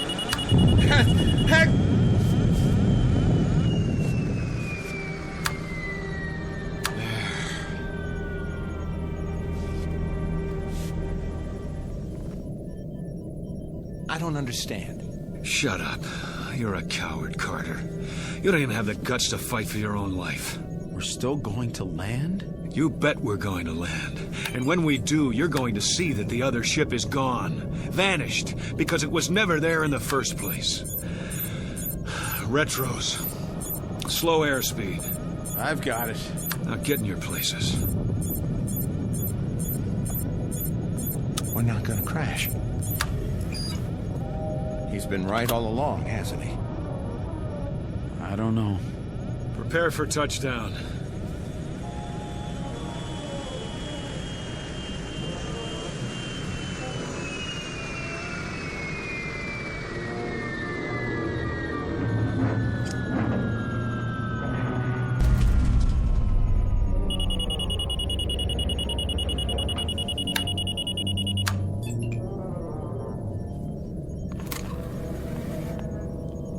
Now, take a look out the port. It's too dark to see anything. Use the spotlight. Looking. Well?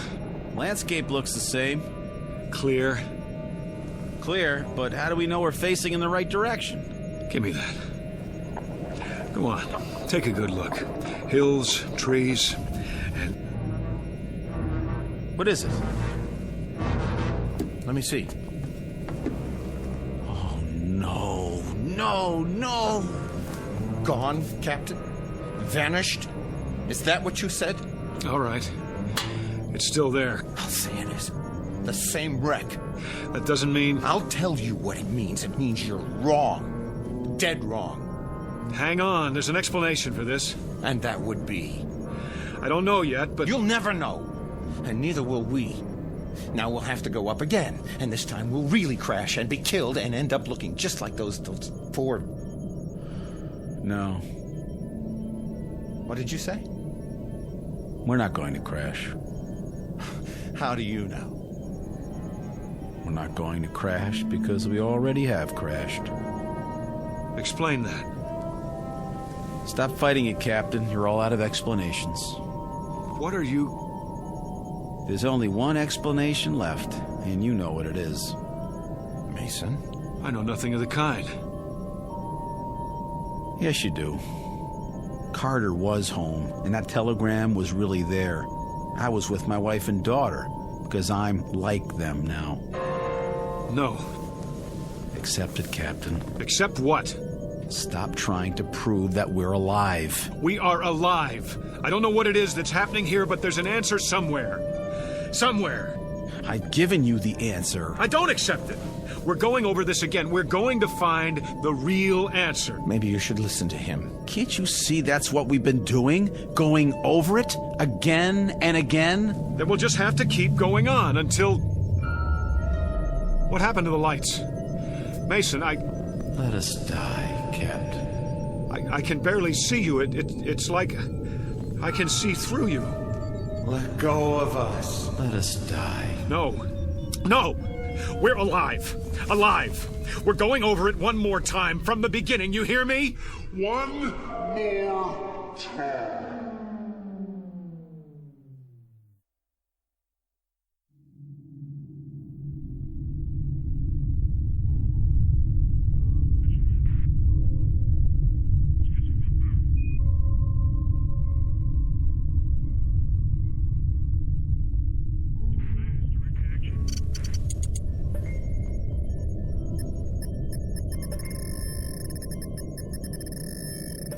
Captain. What?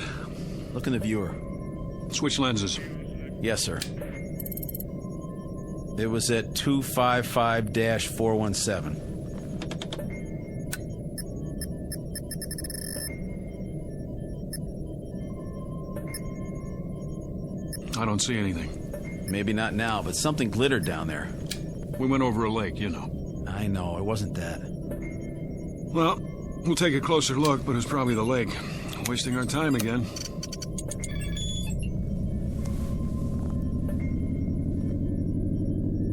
What are we turning for? I saw something. What? Something metallic, Carter. Yeah? He thinks so. We're almost there, then we'll know.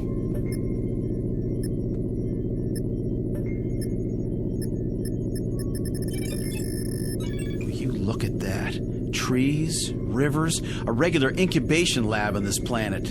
I know what you're thinking. Don't. It's gotta happen sometime. Yeah? Who says? Only the astrophysicist, the biologist, and... Mason, you've got aliens on the brain. You're contact happy. Maybe we've been out too long. Do you really think man is the only intelligent... All right. So we're going to meet another race. Great.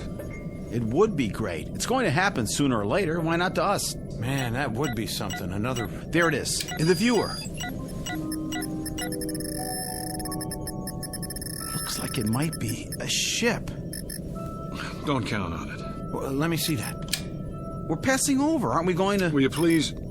We should at least stop and take some specimens. Mason's right, Captain. But it's your call.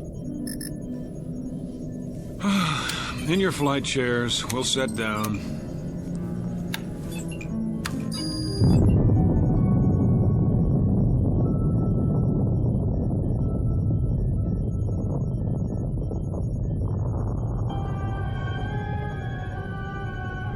Captain Ross, Lieutenant Mason, Lieutenant Carter, aboard spaceship X-89, cruising above the 13th planet of Star System 51. In a little while, supposedly, the ship will be low. Picture of a man who will not see anything he does not choose to see, including his own death. A man of such indomitable will that even the two men under his command are not allowed by him to see the truth. Which truth is that they are no longer among the living, that the movements they are now about to make, the words they are now about to speak, have all been made and spoken countless times before, and will be made and spoken countless times again, perhaps even unto eternity. Picture of a latter-day Flying Dutchman sailing into the Twilight Zone.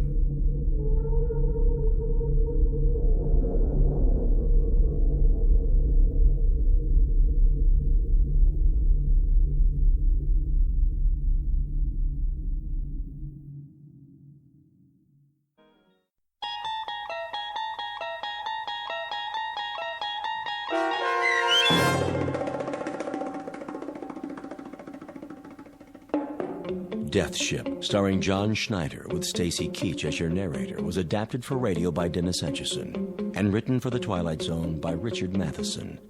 Heard in the cast were Jeff Lupetin, Tom McElroy, Frenette Lebo, Amanda Amari, Doug James, and Ellie Weingart. To learn more about the Twilight Zone radio dramas and to obtain audio cassettes and CDs of these programs, visit our website at twilightzoneradio.com. The producers of The Twilight Zone wish to thank CBS Enterprises, Carol Serling, Dennis Etchison, Dick Brescia Associates, Claire Simon Casting, Terry Jennings, XM Satellite Radio, Sirius Satellite Radio, our sponsors and our radio affiliates for helping make this series possible. This copyrighted radio series is produced and directed by Carl Amari for Falcon Picture Group. Audio editing, sound design, Foley effects, and mix for the Twilight Zone radio dramas are by Cerny American creatives Craig Lee, Michael Slaybach, Bob Benson, and Jason Rizzo. To learn more about the Twilight Zone radio dramas and to contact us, visit our official website at twilightzoneradio.com. Doug James speaking.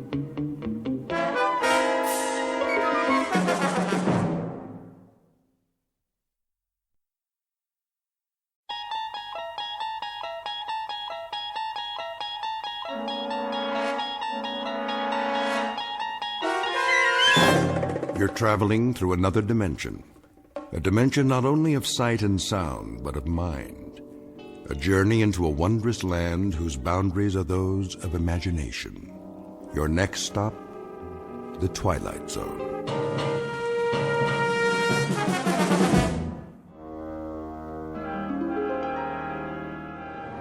Shouldn't be long, eh, Cap? Not unless they move to Italy. I bet old Benito would like to do that. We're almost there. See that mountain range just over the horizon? Well, now, what do you know? I think I might have seen that a few times. All we do is maintain course and the boot will pop right up, big as life. Sounds like you've done this before, Captain. You like Italian food, Blake? Me? Yeah, spaghetti's okay.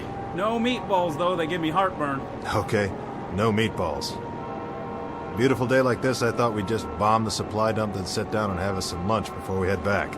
How's that sound? You picking up the tab? Don't worry about it. This one's on Mussolini, his own personal mess hall. Yeah? Special orders. I hear the Allies can drop in anytime. Oh, I get it. So we'll quit pounding him, huh? Plus, he wants to show off what a good cook he is. Watch out for the garlic, though. That's his secret weapon. Lousy greaser. I got something for him. There it is. Target in view, Jimenez. How's our time? On the money, Captain. Set the Bombay doors. Check. Ready to release on your command. Take her down 400 feet. Hope they don't have no big guns today. They don't. That's why we're gonna win this war. Another 200 feet. Let's drop these babies right down the smokestack. Yes, sir. Is that flak? I don't believe it. Give me some altitude. Looks like the jerks finally got some artillery. Pull up on the stick. I'm pulling. That was too close for comfort. Pull up, I said. Climbing, Captain. Higher. We're hit. Kransky, you okay? Waist gun good, Captain. Connors? Missed the tail by a mile. Fine. We took a hit on the starboard engine, sir. Looks like we're losing fuel. Then let's drop our payload and get out of here. Fast. Yes, sir. Mayday, Mayday. This is King 9 calling Firefly. King 9 calling Firefly. Come in, Firefly.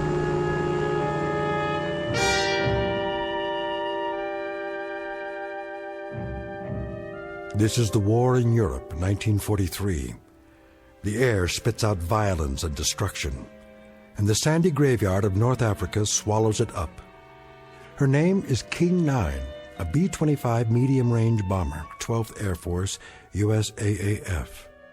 On this hot, still morning, she took off to bomb the southern tip of Italy, manned by a crew who knew the risks when they signed on. Between them, they have several thousand hours of flight time, much of it in combat. They have followed these coordinates before, armed with a deadly payload for the enemy. A fairly routine run, certainly not her first, but unfortunately, it may be her last. Because this time she's taken a hit that's forced her off course and into a region not listed on any map. She won't return to home base on this day or any other. But as Captain Robert Embry is about to find out, like a resilient human being, she dies hard, especially in the Twilight Zone.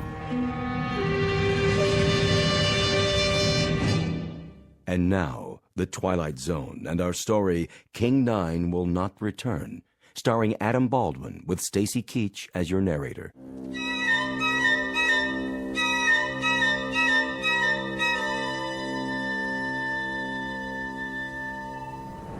What's the damage, Blake? We took a hit on the wing tank, Captain. How bad? Needle's dropping fast. We're leaking fuel. How much? A lot. Jimenez, what's our position? 10 degrees off course, Captain. Airspeed's dropping. Losing altitude. How far from base? Too far. We'll never make it. We may have to ditch. Down there, oh, mamma mia. Take a look around. See anything? Nothing but sand, sand, and more sand. Looks like one great big beach and no ocean. Then get ready for some belly surfing. Landing gear? Leave it up. Won't do any good. The sand's too soft. Connors, Klein, all crew, strap it in. We're gonna attempt an emergency landing. Flaps down. Level her out! She won't hold! Pull up! Get over that dune! There goes the other engine. Hang on! She's holding. We're gonna belly in like a glider, nice and easy. Piece of cake, Captain, piece of cake! Watch it! Watch it! We're coming in too fast. I can do this, I promise you. Captain, look out!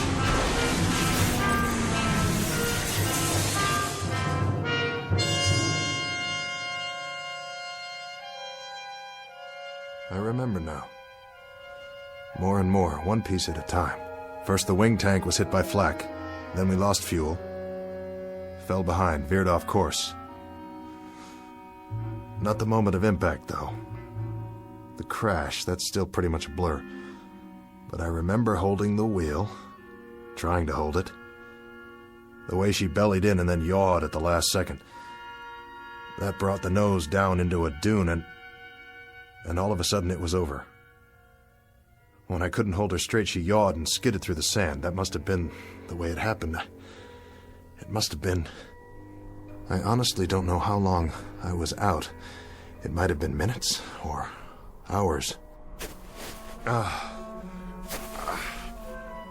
Hey, guys. Guys, we made it. Hey! Where are you? Where is everybody? We're alive, you hear me? We're still alive! The crew. What about the crew? Did they bail out? Did I order them to bail out? No. No, I didn't. I remember that much. We rode it in together. They stayed with me all the way down. Because I'm the captain. Yeah, that's right. Captain Robert Embry. That's who I am. Blake's my co-pilot. Jimenez the navigator. Kransky, radio op and waist gun. Connors, he was tail gunner. And Klein. Sure. Klein, he was the upper turret gun. Let's see. Who else? Think. Gotta think. It was coming back to me, but I wasn't 100%, not by a long shot. My leg was racked up and my head felt like someone caught me with a left jab and a right hook that put me flat on the canvas. Now I saw the plane about 100 yards away and I knew I had to get back inside to see if the guys were okay. Blake! Jimenez!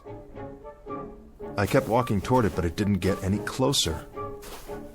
That's the way things are in the desert. Something about all that sand and nothing to measure it by. But I kept going. I had to help them if I could. If there was any way, any hope. Are you all right? Connors! I climbed up on the wing and finally got in through the gun turret. I dropped down inside. Blake? Blake, answer me. That's an order. And there was Blake's cap on the co-pilot's seat. I knew it was his, but I turned it over and looked inside anyway. Blake, Gerald S., First Lieutenant, USAAF. And the radio op. His headset still plugged into the radio, but he wasn't there either. Jimenez. And Connors. All gone. If they were still on board when the plane crashed, then where were their bodies? No, I couldn't let myself think that way. Piece it together, that's what I have to do, piece it all together. We bellied in, and I must have been thrown clear of the plane. That's what happened. Sure. Knocked me cold. I could have been out for hours. And the others, they... What about the others? Where are they? They didn't jump, they couldn't have. The chutes are still here, all of them. And they're not dead, they couldn't be dead. There are no bodies. But if they left the plane and started walking, why didn't they take me? Morse code. Yeah, I'm here. We're here. Wait. Give that to me one more time. Mayday, Mayday, this is King 9 calling Firefly. King 9 calling Firefly. Pancaked in the desert, 1 hour 30 minutes from last checkpoint. Bearing 290 degrees, terrain flat and sandy, low hills to the north. No other landmarks, no sign of crew. Mayday, Mayday, King 9 to Firefly. Come in, please. No answer. Nothing in the headphones, not a blasted thing. Easy now. Easy, don't panic. Go back to where this all started, the last thing I remember. I'm sitting in the cockpit. Right here. We're dipping. The ground's coming up to meet us, and we're sitting down hard. Flaps down. Level her out. Get over that dune. She won't hold. I can do this. I promise you.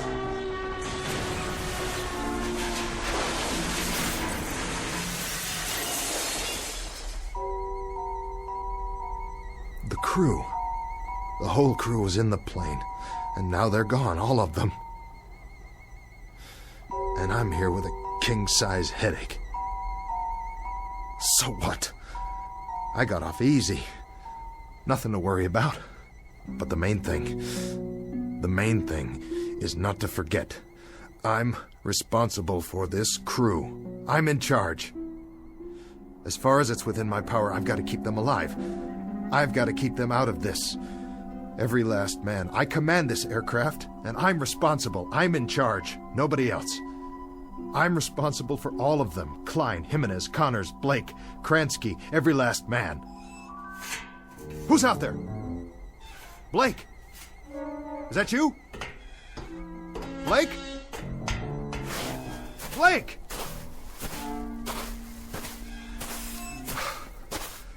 No. It's not you, is it? Just a piece of the tail assembly. Well then, where are you, Blake? Guess you wouldn't leave any footprints. Not for long in this wind. What in the... What is this? Klein, William F., Tech Sergeant, USAAF. Klein? Sergeant Klein, you incredibly stupid jerk. You dropped your canteen. You dumb Bronx cowboy, you idiot. You're gonna need water out here. Don't you know that? Don't you know anything? I still got a nursemaid, you, huh? Is that it? This is some crew I got here. Some crew, all right. Run around dropping canteens full of water. You couldn't find your way off a golf course without a map. And I gotta stick around and wipe your noses and comb your hair and see that you wash behind your ears because you're the worst bunch of survivors I ever... Wait. That's the plane. Somebody's trying to start her up. But... who? Hey! Hold up! That's my plane! But... who's in the cockpit?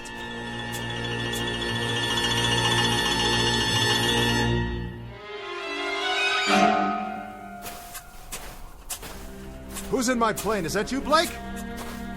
Blake! I see you! Right there in the pilot's seat. Don't tell me that's not you. Look at me, over here. I'm over here. Blake! Blake! Blake! Blake, it's Embry. It's me. It's the captain. I'm here. I'm here, Blake. Blake, what's the matter with you? Can't you hear me? Blake! Where are you? Where'd you go? What's the gag, Blake? Hey, come on, fellas. If this is a gag, knock it off. It's not funny anymore. Strictly not funny at all. Why are you guys hiding from me? Don't you get it? I'm only trying to do my job. That was when I knew, really knew, something was very wrong. It was more than the flak and veering off course and the crash and not knowing where I was. Oh, I was in the desert, all right. But where exactly, and where was my crew? Huh? If someone was playing mind games with me, the question is, who, and for what reason? Because wherever I was now, I wasn't just in the middle of a desert in North Africa. If I was the only one there after all, then the mind games had to be going on in my own head, and not anybody else's. The big question was, why? The first thing I had to do was pull myself together and find out if I really was alone. And if I was, what the devil had happened to the others. I had to find out, don't you see? Whether I survived or not, I had to know.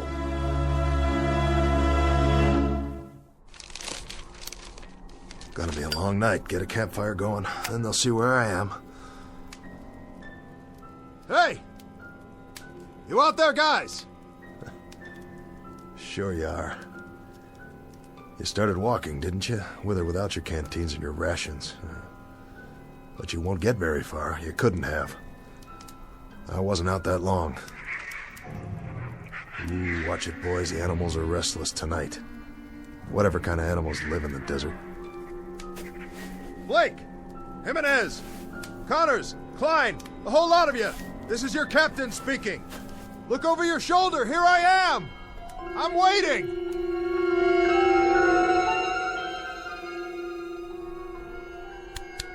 This is King 9. King 9 calling Firefly. Come in, Firefly.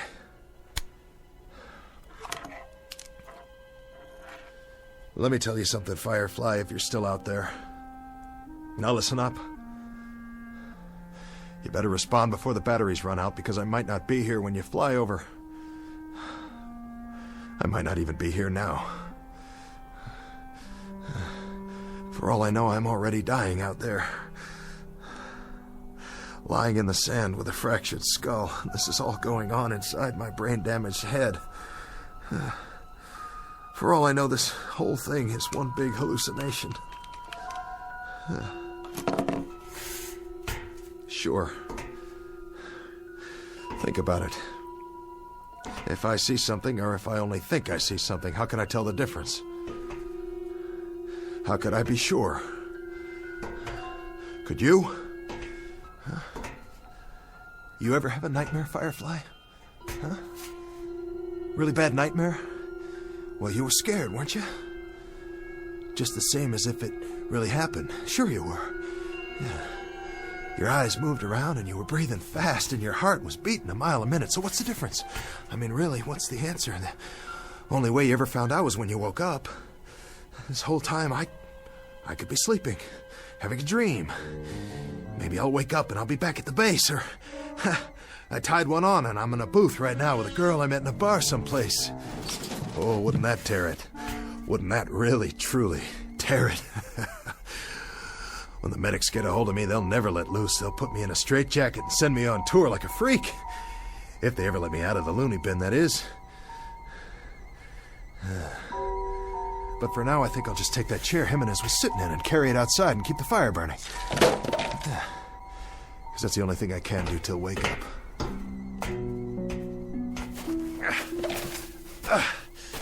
Hallucination, hell. I saw Blake. I saw my co-pilot sitting in that cockpit. That was no hallucination. I saw him. Nobody can tell me any different. Maybe I'm a little woozy, but I'm not that far gone yet. Concentrate. Gotta keep my head clear. Piece it together. I'm Robert Embry, captain. I fly a B-25 bomber. It's called King 9. It crash-landed in the desert. This desert right here. Because I ran out of fuel. Yes, I did. I did that. And now I gotta keep the fire going. So they'll see. And come back. You're responsible for the ship and the men. You, mister. Now you gotta pick up the dice and you gotta throw until you make a pass. That's the hand and you gotta make it. 6 the point. 6 crewmen. They're in your hands.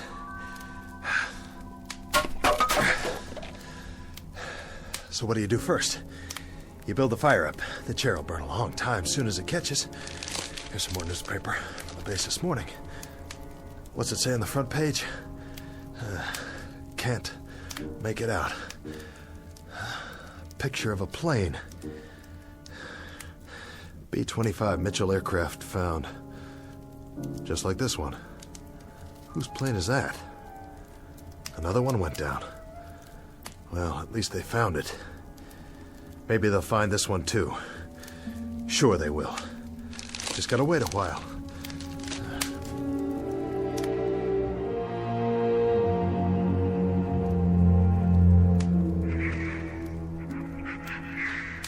Embry, Robert, 24 years old.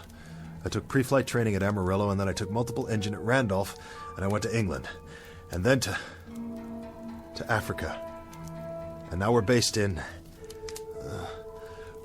Tunisia. And we were on a routine mission to southern Italy, and we caught some stray flak where there wasn't supposed to be any. And then we ran out of fuel. And I got the poor devils off. Of course. I did that too. It was my fault. I got that much down, no question about it. It was my fault. But where are they? Where'd they all go? Hey! Hey, fellas! No more hide and seek, okay? Time to come home now. Dinner's ready. Come to Papa. Fellas! fellas! What's this? A cross? Made out of metal? From the plane. And a flak helmet hanging down. But who? Who put it here? Somebody wrote something. Tech Sergeant William F. Klein died of wounds received in crash April 5th, 1943. Rest in peace, buddy. The crew. Oh, Klein, I didn't know. I didn't know. I'm sorry. I had no idea. Rest in peace, kid. Rest in peace. Captain! Huh. Who goes there? Blake! Is that you, Blake? Captain Connors? Hello, Captain. Kransky! It's you, and who's that? Here, sir. Jimenez! And the man next to you, what's the matter with his face? Is that blood? All present and accounted for, sir. Klein, I don't believe it. You're not dead. Well, neither am I. Neither am I. I'm here, fellas. We're all here. We can do it. Whatever it takes. Come on. Plane's over here. I'll show you. See? It's kind of banged up and the aft fuel tank's definitely shot, but the other engine looks okay. And some of the instrumentation's haywire. Of course, we'll have to get our wheels down. We'll have to raise the ship and get under there. Because we're not going to walk out of here, that's for sure. That's a definite. Can't walk out, so we're going to have to fly. But I'll get her up, boys. You can trust me. I'll get her back up. How does that... Hey! Hey, where'd you go? You hiding behind that sand dune again? What do you want to do that for, huh? Hey, guys. Where are you? Listen to me. We can do it. I can do it. You'll see. All we have to do is get this propeller out of the sand and free it up.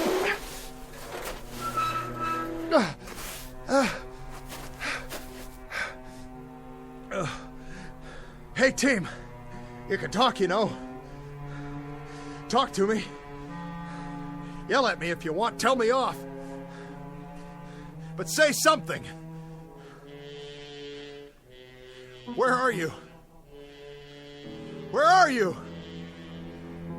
Where are you? It doesn't matter.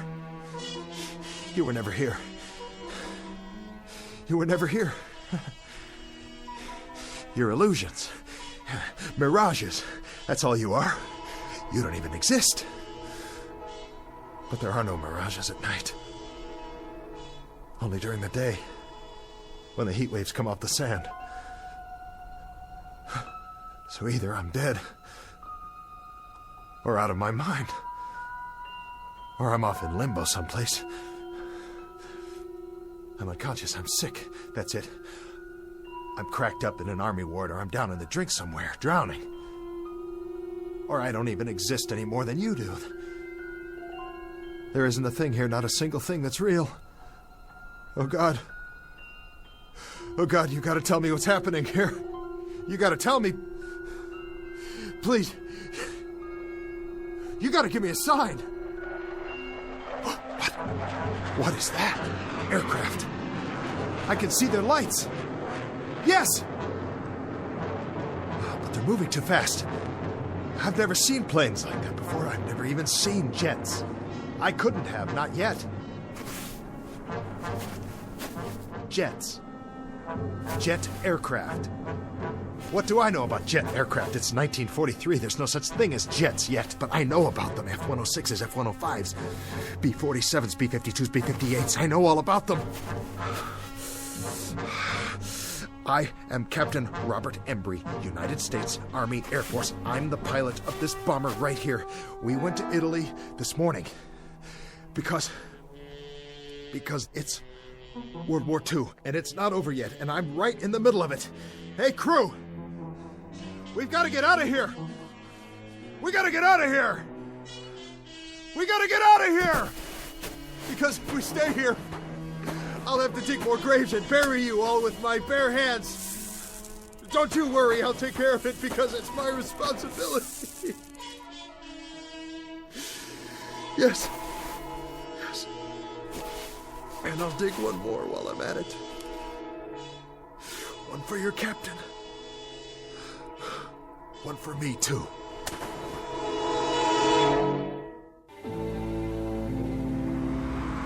It's your Tribune here. All the news. Latest on the Kennedys. Big changes in Cuba.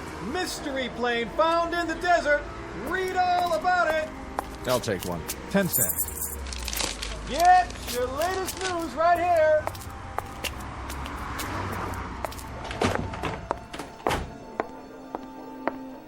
Paging Dr. Benway.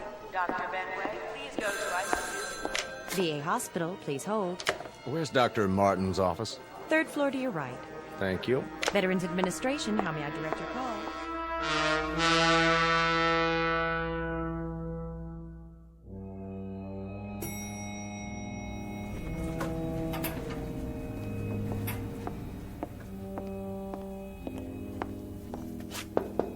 Come in. Dr. Martin. Yes? Stephen Markham. Oh, thanks for coming over on such short notice. Not a problem. Your patient, Embry, is that his name?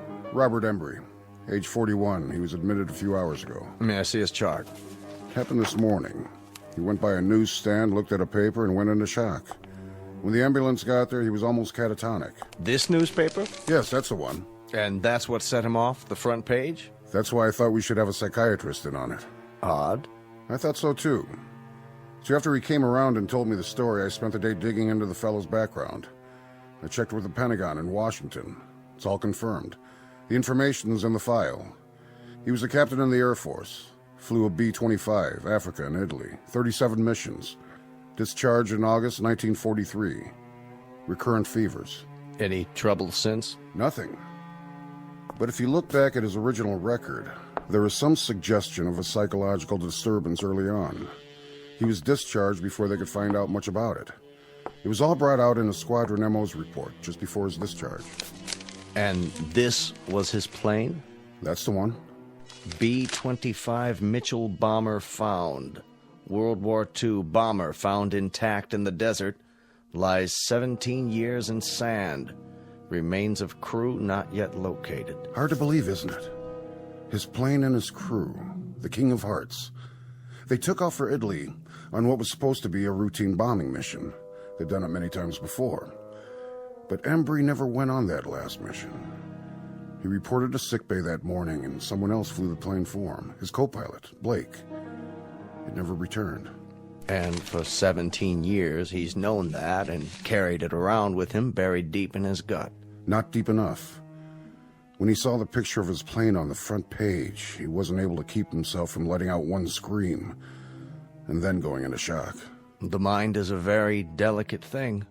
Sometimes there's an infinitely fragile balance. We never know how fragile until something sets it off and tips the balance one way or the other. Something like this, completely out of left field. How's he doing? I was just going to check on him again. Why don't you come along?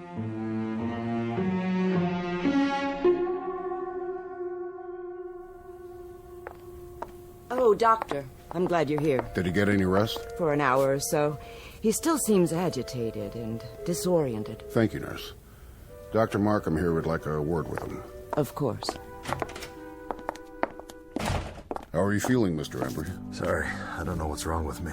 That's what we're here for. To get you back on your feet. That's our job. Crazy dream. Crazy. Was it? I went back. Where? The desert. Take it easy, Mr. Embry. You don't have to go over it again. Go ahead. You went back, and then what? Back to the ship. I tried to find the guys. I looked for them, looked all over, I swear. But they were gone. I thought I saw Blake and then the others, but it wasn't real. A mirage. Yeah, a mirage. An illusion, that's all. He wasn't there. None of them were. It was an illusion, Mr. Embry. You know that now, don't you? I guess so. I guess so. It seemed so real. It's over now. All that's behind you. Is it? I should have been on that plane. I should have gone on that mission.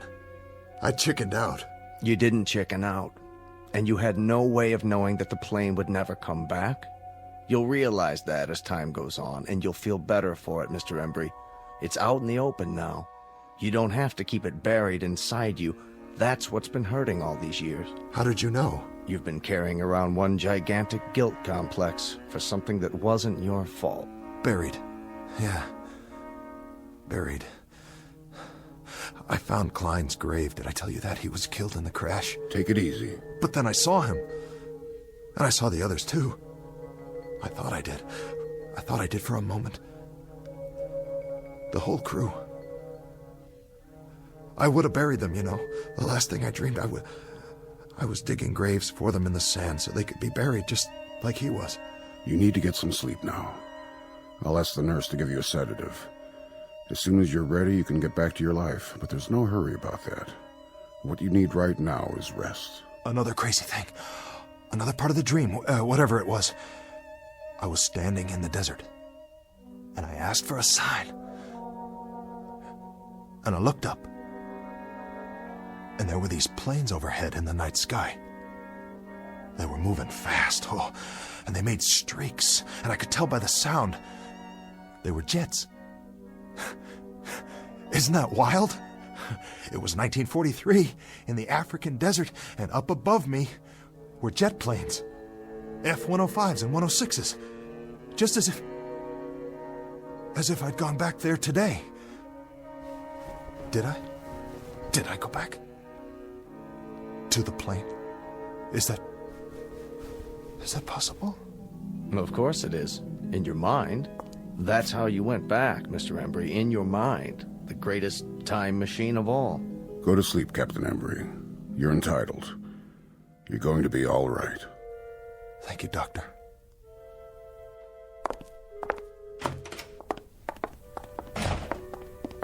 So, what do you think? I'd like to talk to him again in a couple of days, start a treatment plan on a regular basis. I can set that up for you. But I think the worst part of it's already over. The guilt's out in the open, and he knows what it is. And the dream? The delusion? Right now, it's still so fresh, it feels very real to him. In a few days, in a week or two, it'll lose its reality. You sure? Nothing's guaranteed, and that's why I want the follow-up. But in a case like this... Actually, I've never seen a case quite like this one. So much information coming back to him in a rush and generating a new set of memories he'd never had before. It's going to be one for the case books. Absolutely fascinating. He seems like a decent man. Yes, he does. And that's exactly what got him into this state. His fundamental decency. He has a conscience. If he weren't a good man, he wouldn't be vulnerable. And would have one less patient. I'd have a whole lot fewer. Is that Mr. Embry's room, Doctor? That's right. His clothes are in this bag. It was left in the examination room. You can give it to me, nurse. I'm going back in. Thank you, Doctor. What's that? I really don't know. Looks like sand. Yes, it does. Sand? Now, where in the world did that come from? I wish I knew. It was in one of his shoes. Could be from the seashore, Jones Beach. Or... Where else could it be from? It could come from a desert. Really, now? I read the article in the paper. It said there were no bodies found in the area, not a single one. Well, the sand would have covered them over. The sand didn't cover the plane. It was sitting there, perfectly preserved. There would have been something left of the crew, too, their bones at least. Unless... Unless what? Unless someone dug graves and buried them.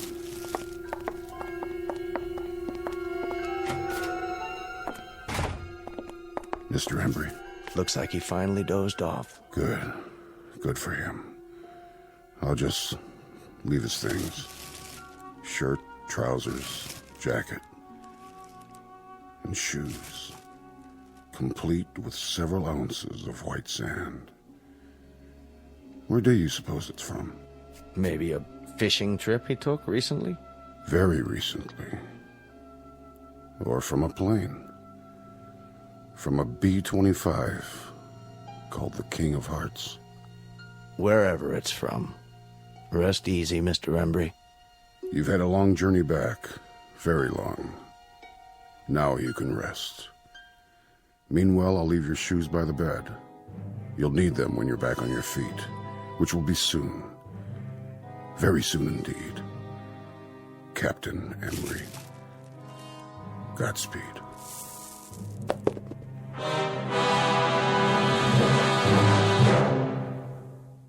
Portrait of an enigma buried in the sand. A question mark with broken wings that lies in silent grace. A marker in a distant desert shrine. Odd how the real consorts with the shadows. How the present fuses with the past. How could it happen?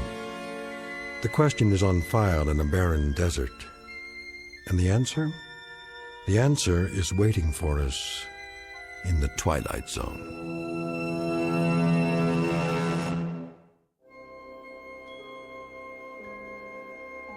Hi, this is Carl Amari, producer of the Twilight Zone radio dramas. I'd like to take a moment to tell you about our official website at twilightzoneradio.com, where you'll get the latest news and information on these Twilight Zone radio dramas. Plus, at twilightzoneradio.com, you can digitally download 3 free episodes or any of our episodes for only $1.95 each. In this age of ever-changing technology, we've decided to make these episodes instantly available to you by making the Twilight Zone radio dramas a digital download-only series. This means that this series will no longer be offered on CD. The CD collections at our website are now being offered while supplies last at buy one, get one free. So be sure to get your favorites before they're sold out. Be sure to visit us often, and I'll see you in the zone.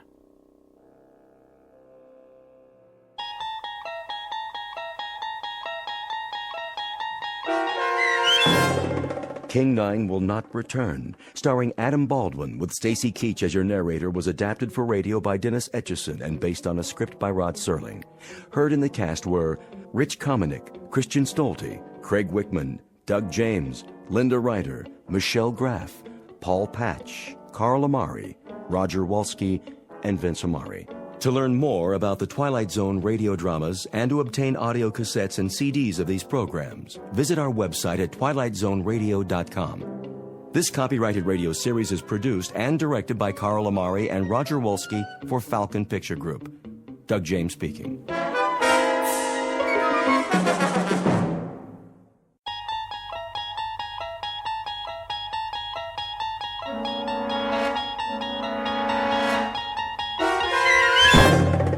There is a fifth dimension beyond that which is known to man. It is a dimension as vast as space and as timeless as infinity. It is the middle ground between light and shadow, and it lies between the pit of man's fears and the summit of his knowledge. This is the dimension of imagination. It is an area which we call the Twilight Zone.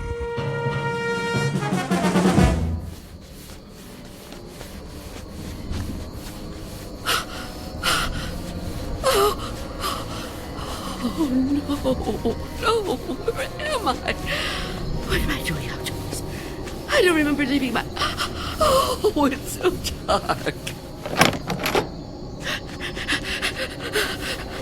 I don't live here. Or here. Which is my house. Oh, I must get home.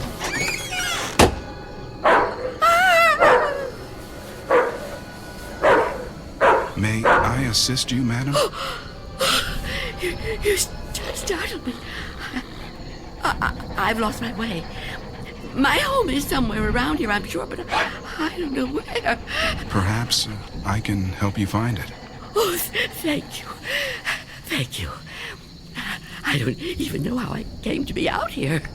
It's certainly not safe at this time of night. Oh, at any time.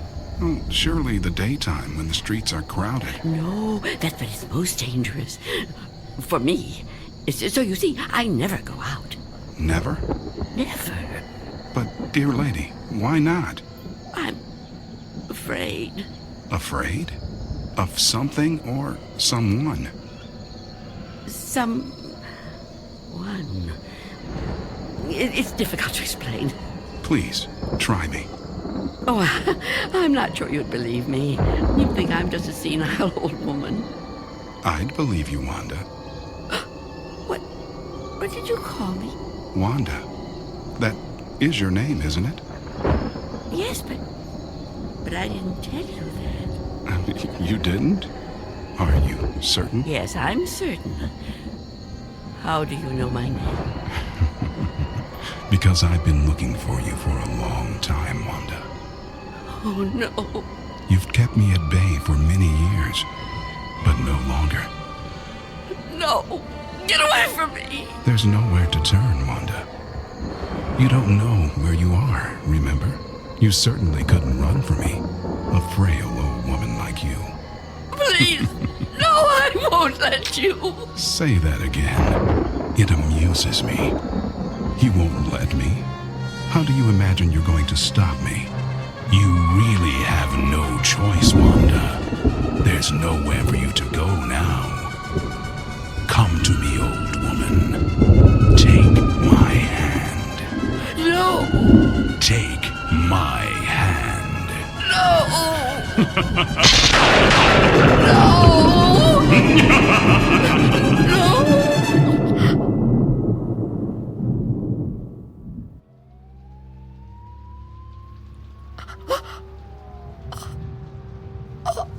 Oh,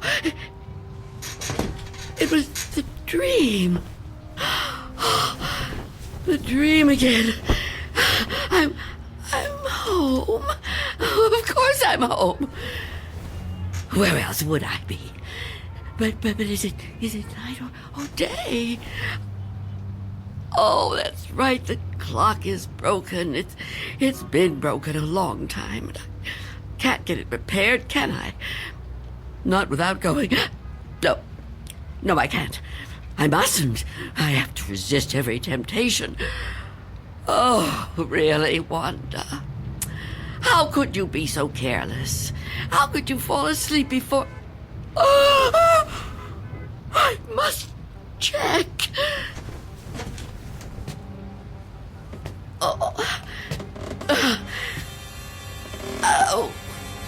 Yes.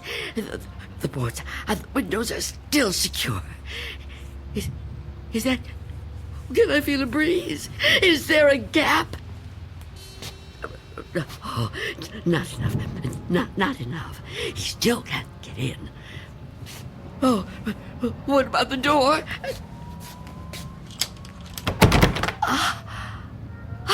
Chain is on. And the door is locked. Good. He can't come in that way either. Yes, I'm safe. Safe for another day. But I've been careless. Really, falling asleep before checking. I mustn't take chances. I can't take chances. Not while he's out there. And he's always out.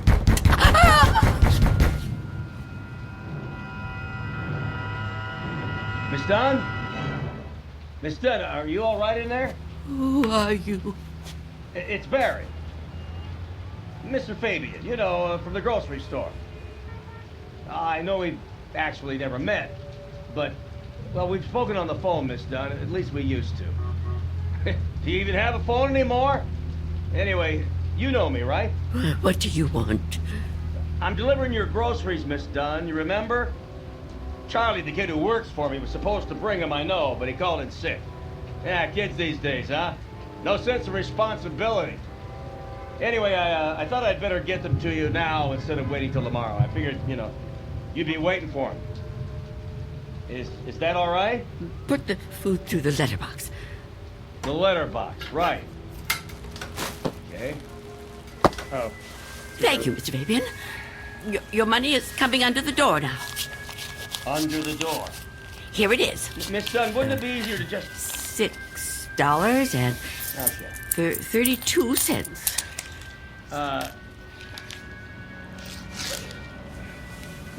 Many thanks, Miss Dunn, but, Good day to you, Mr. Fabian. Miss Dunn, are you still there? Yes? What is it? I've been thinking. I just wonder, Miss Dunn, does anybody else bring you food? I really don't see what business of yours that is, Mr. Fabian. Well, no, it's nothing like that, I promise you. This isn't anything to do with business. I'm just concerned for your well-being. It seems to me a person can't live on food big enough to fit through a letterbox. I can assure you, Mr. Fabian, I'm in no danger of dying as long as I observe this strict regimen. Oh, well, I'm glad to hear you talk like that, but I don't know. Maybe if I could come in for a minute. Come in? Yeah, I just want to talk, Miss Dunn. I can't do that so well out here. I really think you need to see a doctor. Out of the question. No one is coming in here, Mr. Fabian. Not a doctor, and not you. Miss Dunn, could you open the door, please? Go away! Miss Dunn, I just want to help you. I know what you want. Leave me alone. Miss Dunn, I know who you are. You do? Well, that's good. That's very good. Myself, I have a very bad memory. Every morning, my wife gives me a pen. Every day I lose it somewhere. So, will you let me in? Stop trying to get in here. You won't get me. Just go away and leave me alone. Come on, Miss Dunn. Look, I've got other deliveries to make. I just want to help you if I can. I think you could use a little help. The heck with it. Good luck living here in this neighborhood. What's left of it.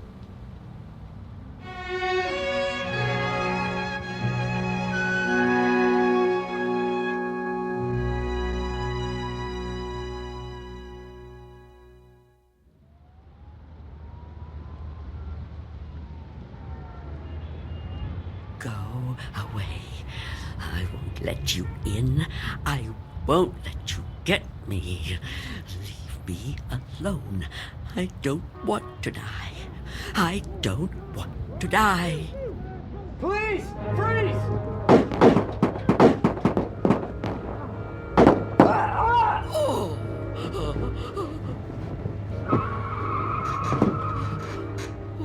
What's going on out there?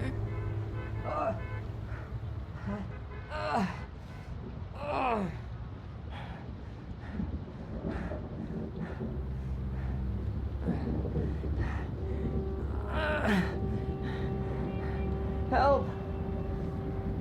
Is anyone in there? You gotta help me. Who is it? Go away! I've been shot. I need help. Please. Please do something to help. Who are you? Officer. I'm a police officer. Please, you have to open the door. I need help. I've been shot. You're lying to me. I know you. You can't fool me. No, I'm not. I'm not trying to fool you. Please. I think I'm dying. You can't trick me so easily. You're no policeman. Why can't you just leave me alone? I know who you are. I know what you are.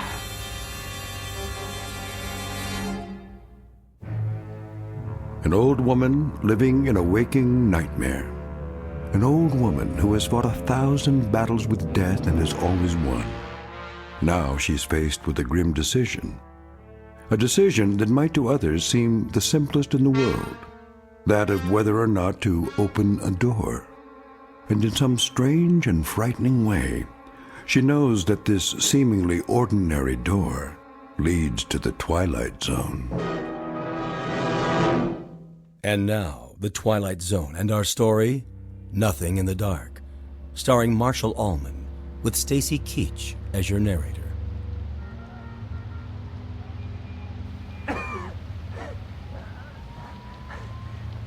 Please.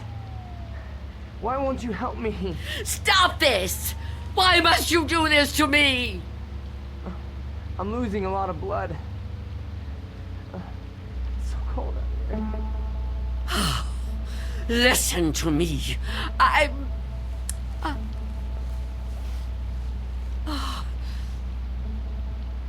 going to open the door.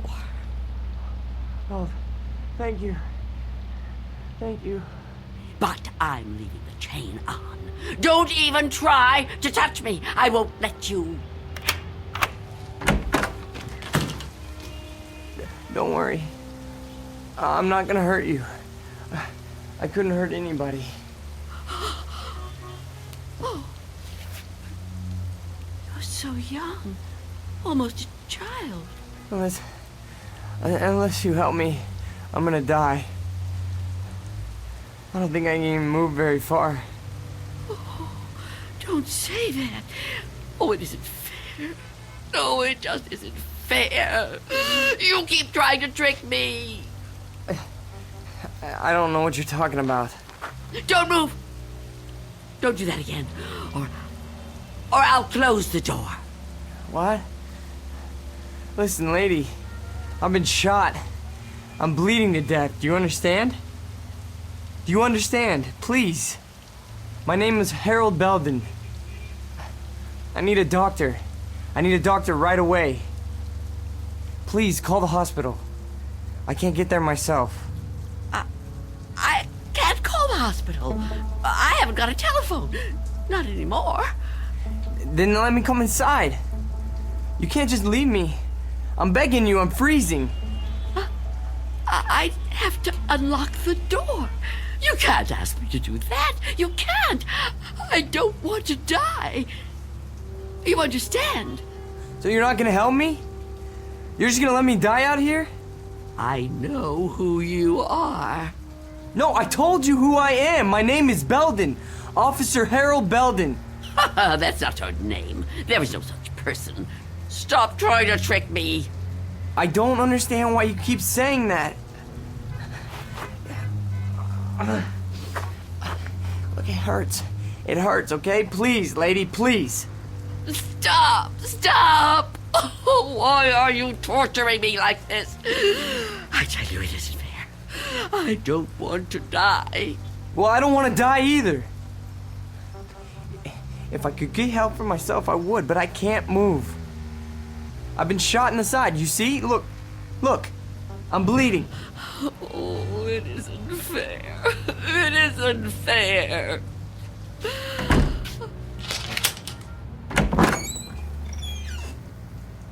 Will you help me? Yes. Yes, I'll help you. Thank you.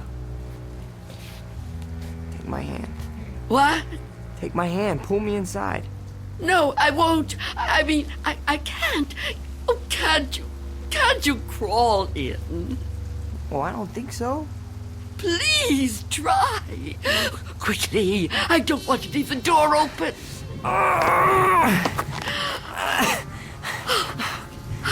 That's it. Come over here. Into the bed.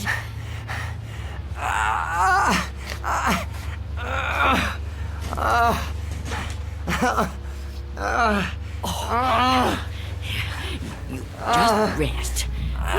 Rest. Oh, what have I done? And what am I going to do?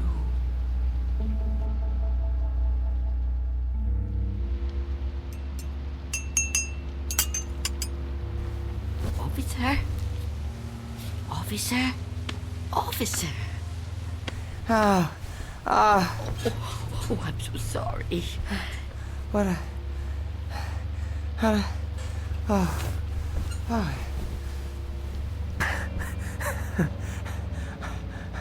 Oh, I'm alive. Yes. Yes, you are.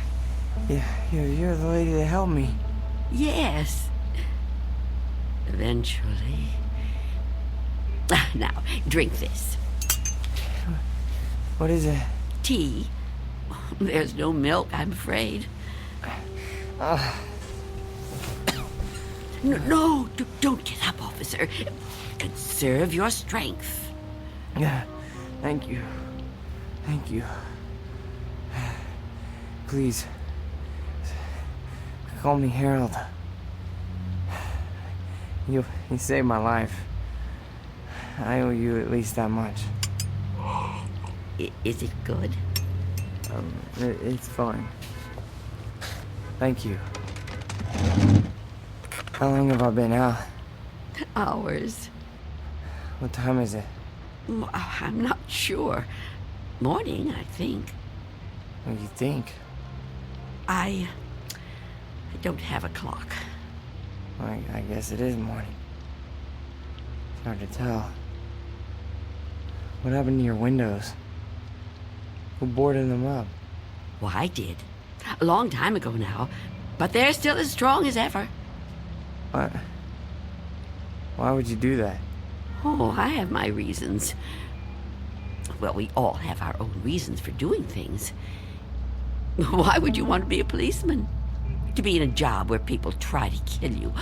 Well, why would you want to court death like that? Court death? I don't know that I'd put it that strongly. I do what I do because there's just some jobs that have to be done. You mean it's a sort of vocation? Yeah, I guess you could say that. Listen, Mrs. It's Miss Dunn. Listen, Miss Dunn. You should try to get some rest yourself. You need it more than I do. No, really, I feel much better. When the doctor gets here, he'll take me off your hands for good. The doctor? Yeah, sure. He'll check my wound, take me to the hospital. You didn't call the doctor?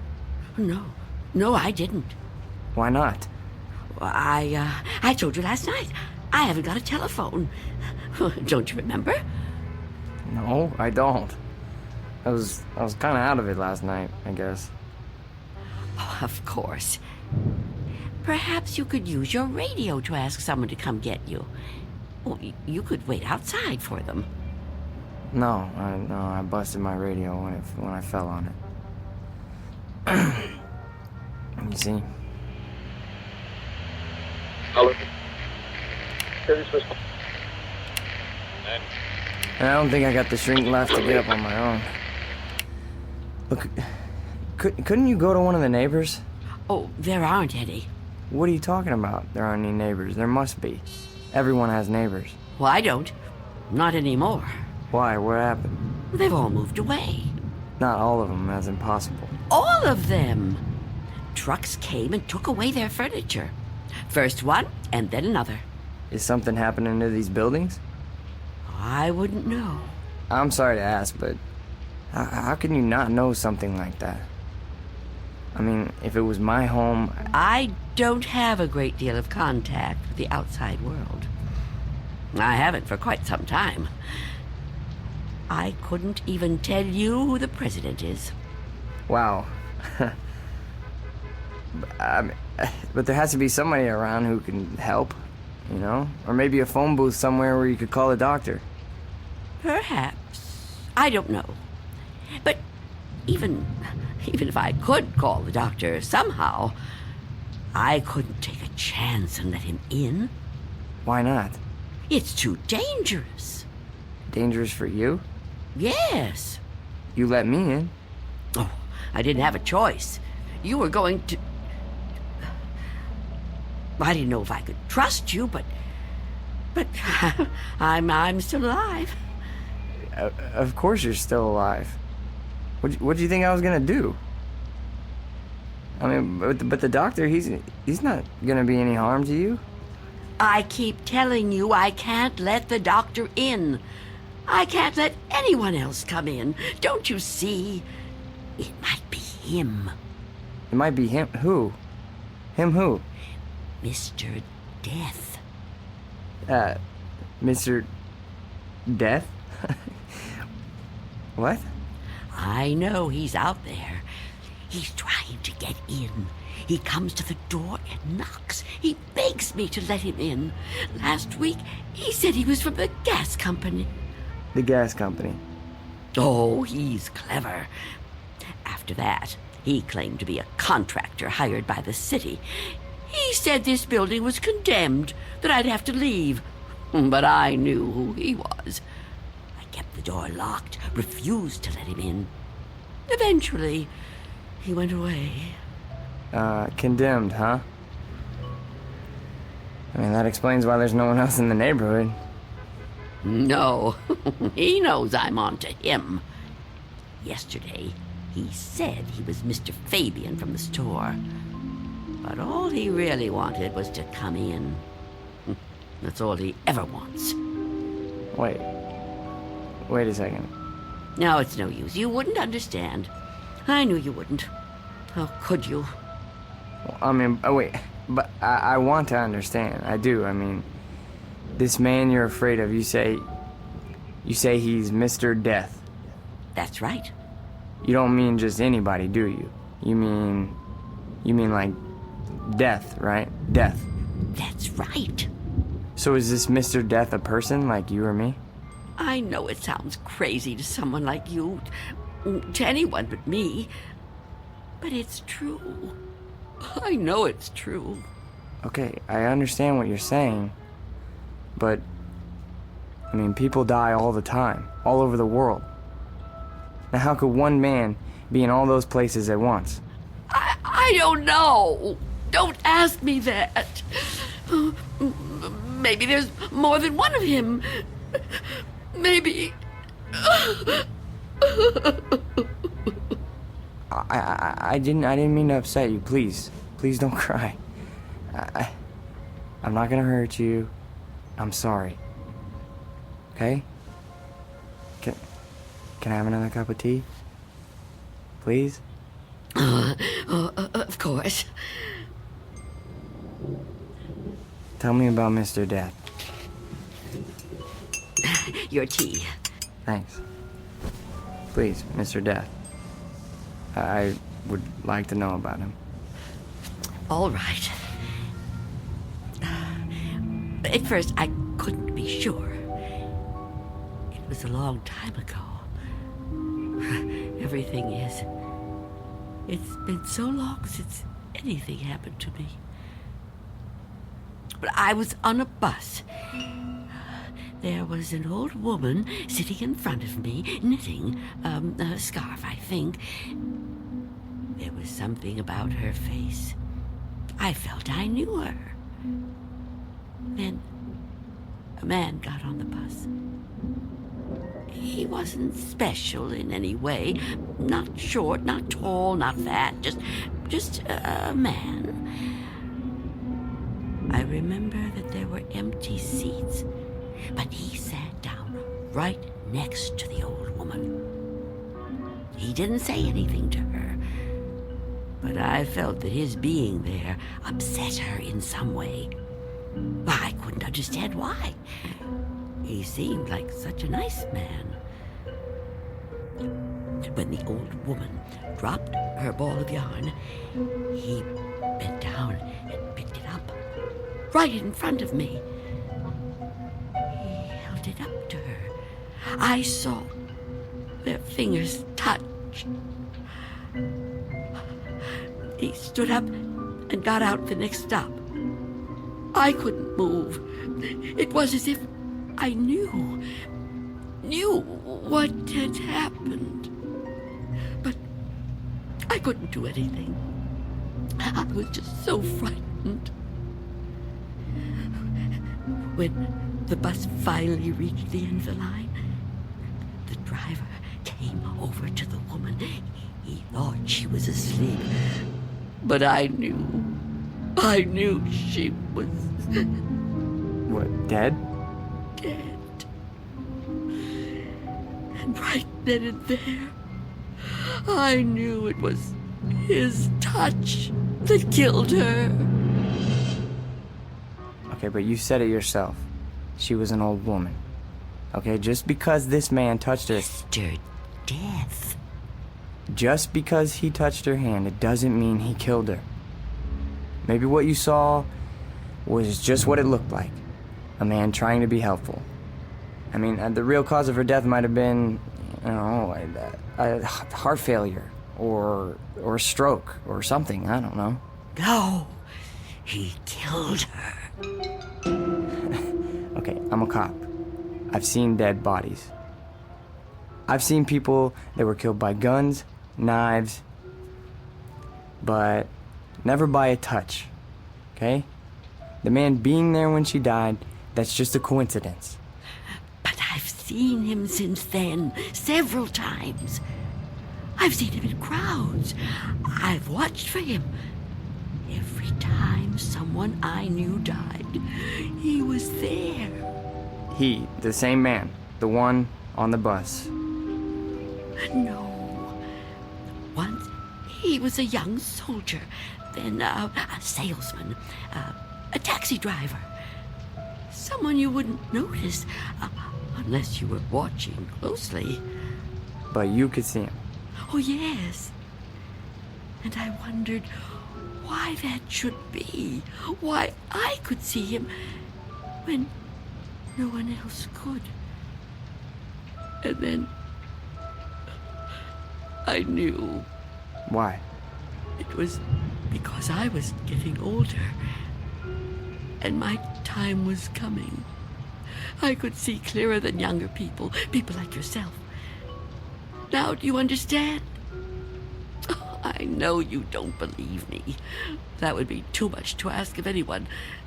But do you at least understand? Please. I have to know.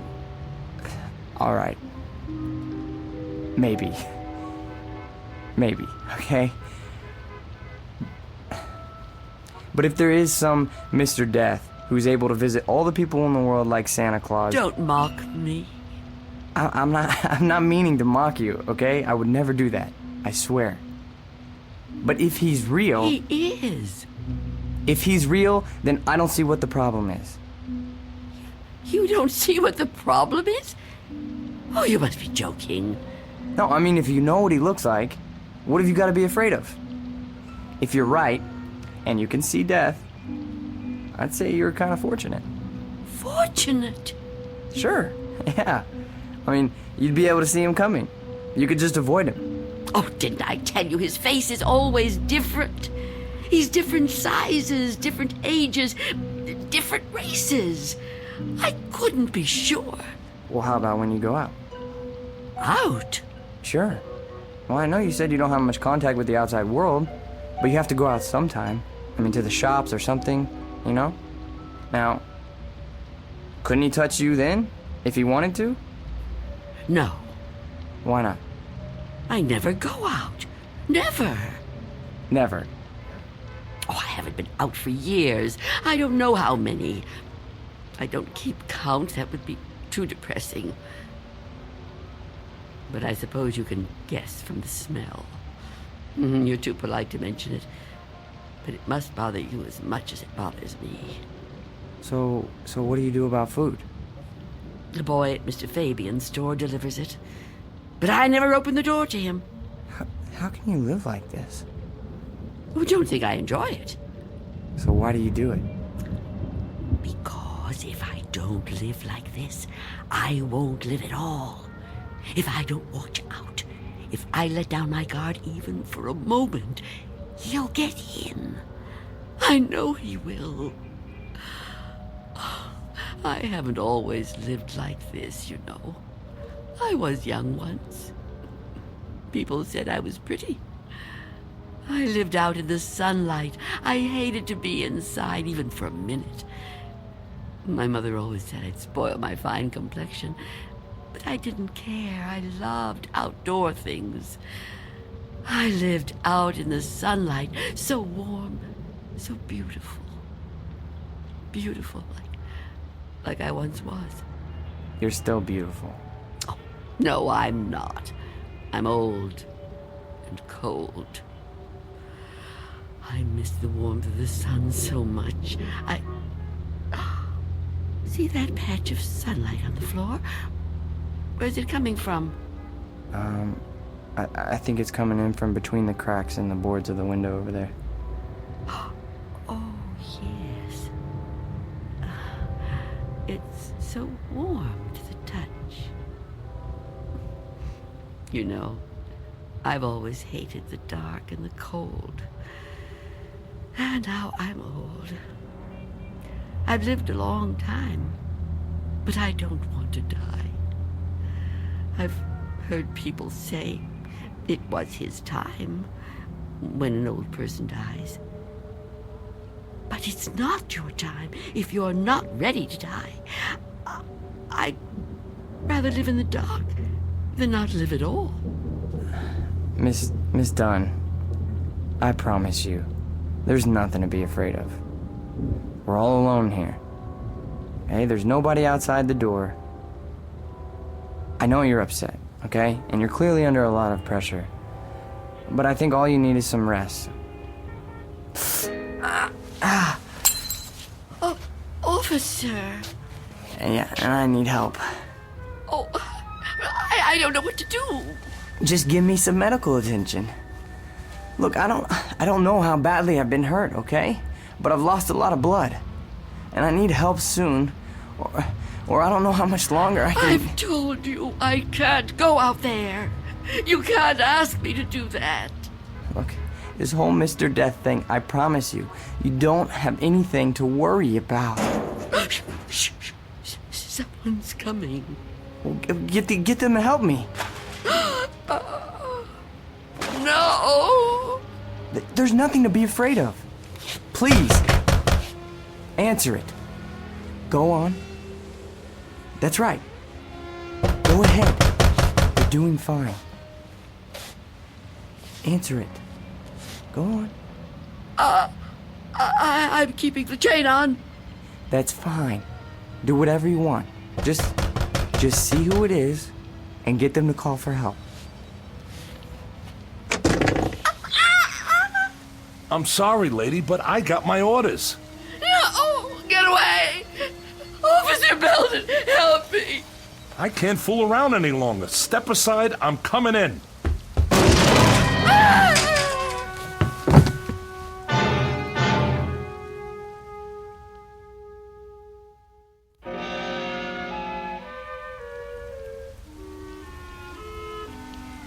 Take my hand.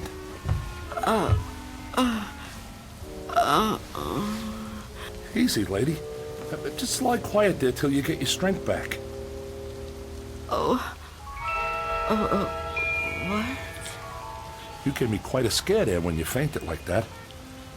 Sorry I pushed you when I put my shoulder to the door. You started to faint and I offered you my hand, but you passed right out. For a second I thought that... Well, I don't even want to talk about that. But I'm glad you're okay. And still I live. Huh? I told you I didn't mean to hurt you. It was an accident. You're not going to sue, are you? What do you want with me? Here, let me help you get up. Take my...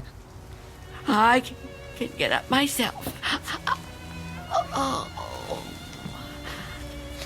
Look, you gotta understand, man. I don't get no pleasure out of busting indoors. Who would? Except maybe some thug, but I'm no thug. I'm just a guy doing a job. Your job?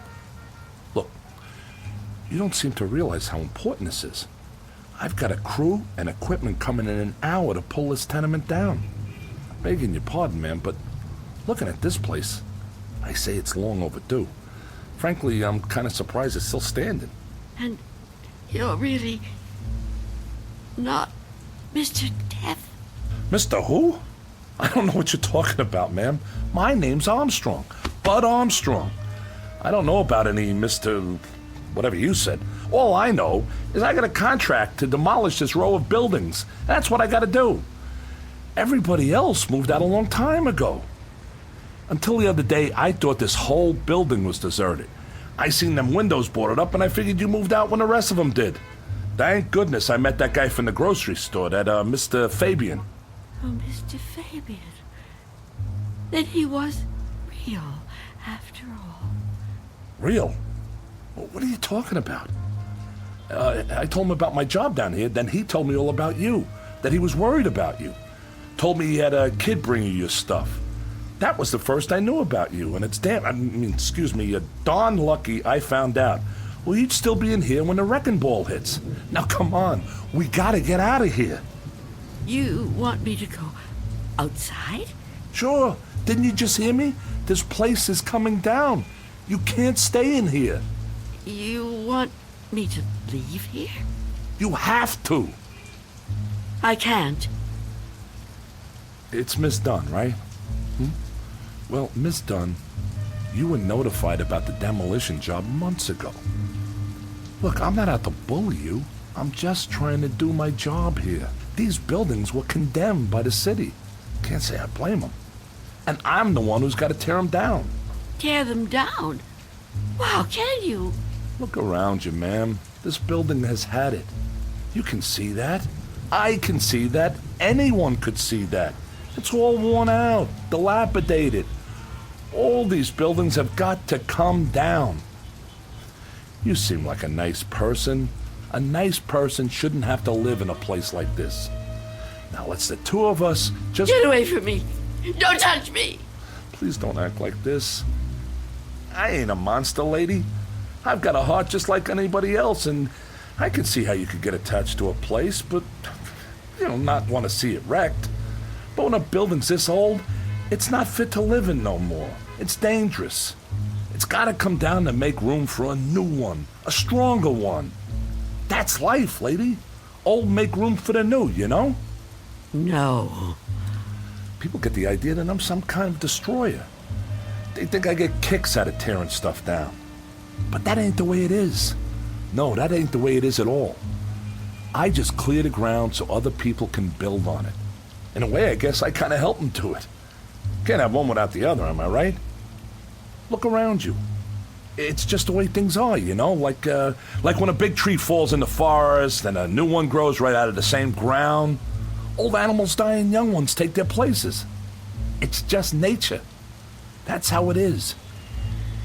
Even people step aside when it's time. I won't.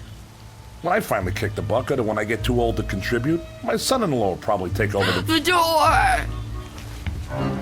What about it? Oh, yeah. Sorry about that. I didn't realize the chain was on when I put my shoulder to it. Door's okay, but the chain's had it. You left the door open! Hey, there's no need Get to... out of my way!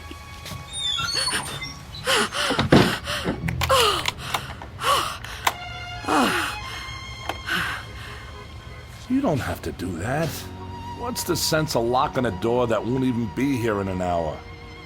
I'm on the clock here, and we've waited long enough. If you've got any possessions you want to keep, Miss Dunn, I'd move them out while there's still time. I'll help you. You think you're helping me? I'm not going to leave here. Not with you. Not with anyone. Don't try to touch me. I don't want anyone near me. Now look, ma'am, I've been nice to you. I've been trying to go easy. I know this must be tough for you. Any kind of move is a big upset, especially to an older person like you. But if you insist on staying here, I'll have to call a cop. A cop? A police officer? It's just for your own good. Please, cooperate, lady. Hey, where you going? Of course. Mr. Belden! Explain it to him. Tell him the reason I can't go out there. I know you understand. I've told you everything. You'll help me, won't you? You'll help me stay? Well, say something. What are you doing? Who are you talking to? Oh, Mr. Belden is a policeman. Mr. Belden? Who the heck is Mr. Belden? Is he your pet? You got a cat in here? Please tell him. Lady, I think maybe you're sick. You should come with me. I'll get you to a doctor. I don't need a doctor. Mr. Belden, won't you tell him? Okay, I get it. I see how it is. Hey, I'm sorry, but if you're still here when the crew arrives, I'll have to call a cop. I'm sorry. I wanted to make you understand, but... Okay.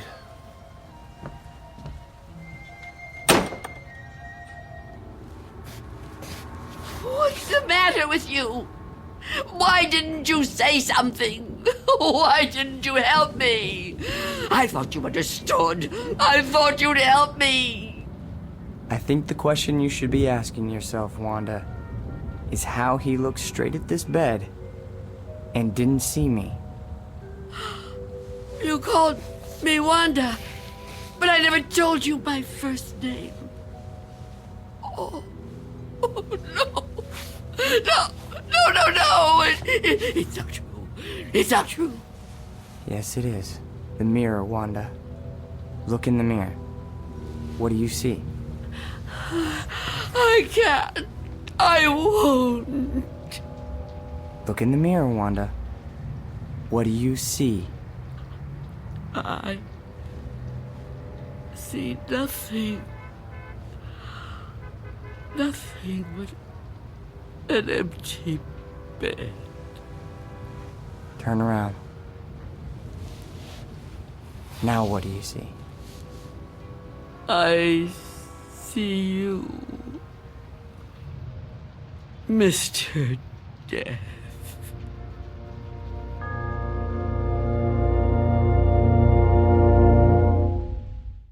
We'll be back to the Twilight Zone in just a moment. And now, Act 3 of Nothing in the Dark, starring Marshall Allman. It was you. It was you all the time. Yes. It was me. Oh, don't get up. You're still... Oh. You're not hurt. No. No, I'm not. But you were shot. Those men... Did you see me get shot? No, but you were bleeding. Do you see any bloodstains now? No. And the men? Did you see them? You were never hurt, were you? I can't be hurt. You tricked me. Yes, Wanda. I tricked you. It was all an illusion. One I created just for you. If it helps, I'm sorry. I would have preferred to avoid it if I could. But why? Why did you do it? The moment I let you inside, you could have taken me any time. Yes, I could have. But you were nice. You made me trust you. But I had to make you understand, Wanda. You see me now, and you've seen me before. Many times before. Starting with that day on the bus. Oh, I was right. It was you. The old lady's name was Iris. I knew then that you were upset. Upset? I thought it was important that you got to know me. What I said to you before, it was true. What you said? When you thought I was a policeman. You asked me why I did what I did. And you said there were some jobs that had to be done. That's right. That it was a kind of vocation. Actually, Wanda, you said that. But I suppose you're right in a way. Now ask yourself, am I really so bad? Am I really so frightening? You've talked to me. You've confided in me. Have I tried to hurt you? Well, no, but... Do you really believe I would ever hurt you? You don't look like someone who would want to hurt me. You see? It isn't me you're afraid of, is it? You know me now. You understand me. What you're afraid of, what you've really been afraid of all these years, is the unknown. That's right, isn't it? Yes. Don't be afraid. But I am afraid. You must be very tired, Wanda. I am. But the running's over now. It's time to rest. I'd like that, but... Give me your hand. I don't want to die. Trust me. No. Mother, give me your hand. I will.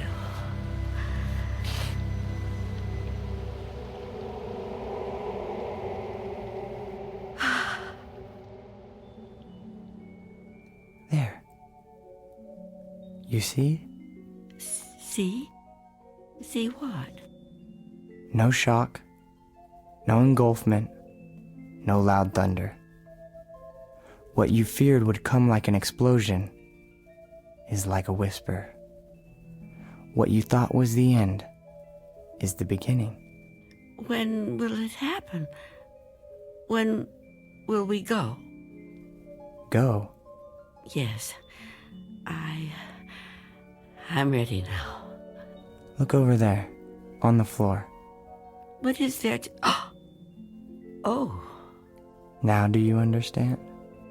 It's me. It's you. My body.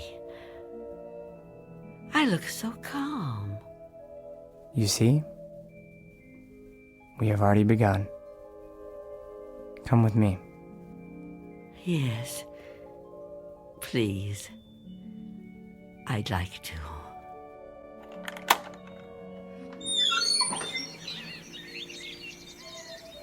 It's such a beautiful day. It is. It surely is. You know, Mr. Armstrong was right about a lot of things. What things? Well, for one, his son does take over the business when he dies. Will that be soon? Another 16 years. Oh, dear. It'll be quick. I'm glad to hear that. I'm afraid I was a little harsh on him. Now the son-in-law, he lives to be 102. 102? Oh, goodness. I know. It's remarkable, really. Of course, the oldest person I ever met was a lady in Tibet. Well, how old was she? Take a guess. Oh, I'm no good at guessing. Come on, take a guess. You'll never believe it.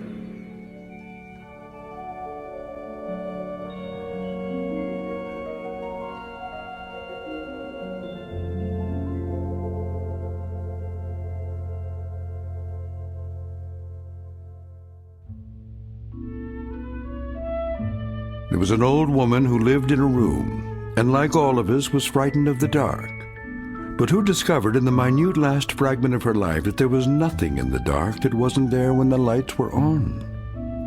Object lesson for the more frightened amongst us. In or out of the Twilight Zone.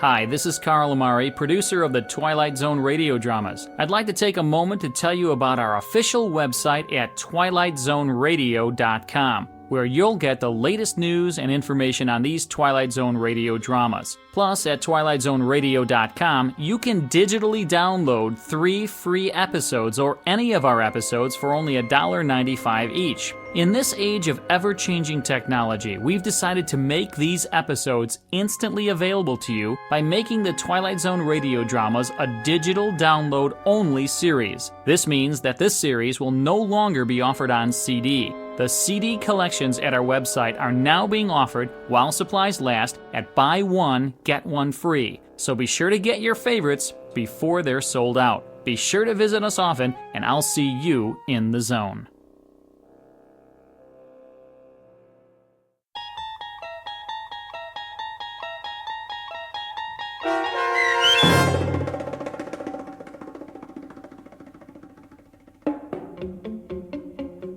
Nothing in the Dark, starring Marshall Allman, with Stacy Keach as your narrator, was adapted for radio by M.J. Elliott and written by George Clayton Johnson. Heard in the cast were Roz Alexander, Jeff Morrow, Doug James, and Mike Starr. This copyrighted radio series is produced and directed by Carl Amari for Falcon Picture Group and Westwood One. Custom Foley effects, sound design, and mixing are done in the Cerny American Sound to Picture Theater by Cerny American creatives Matt Sorrow, Bob Benson, Todd Beyer, and Tim Cerny. To learn more about the Twilight Zone radio dramas and to contact us, visit our official website at twilightzoneradio.com. Miss Dunn, it's Doug James speaking.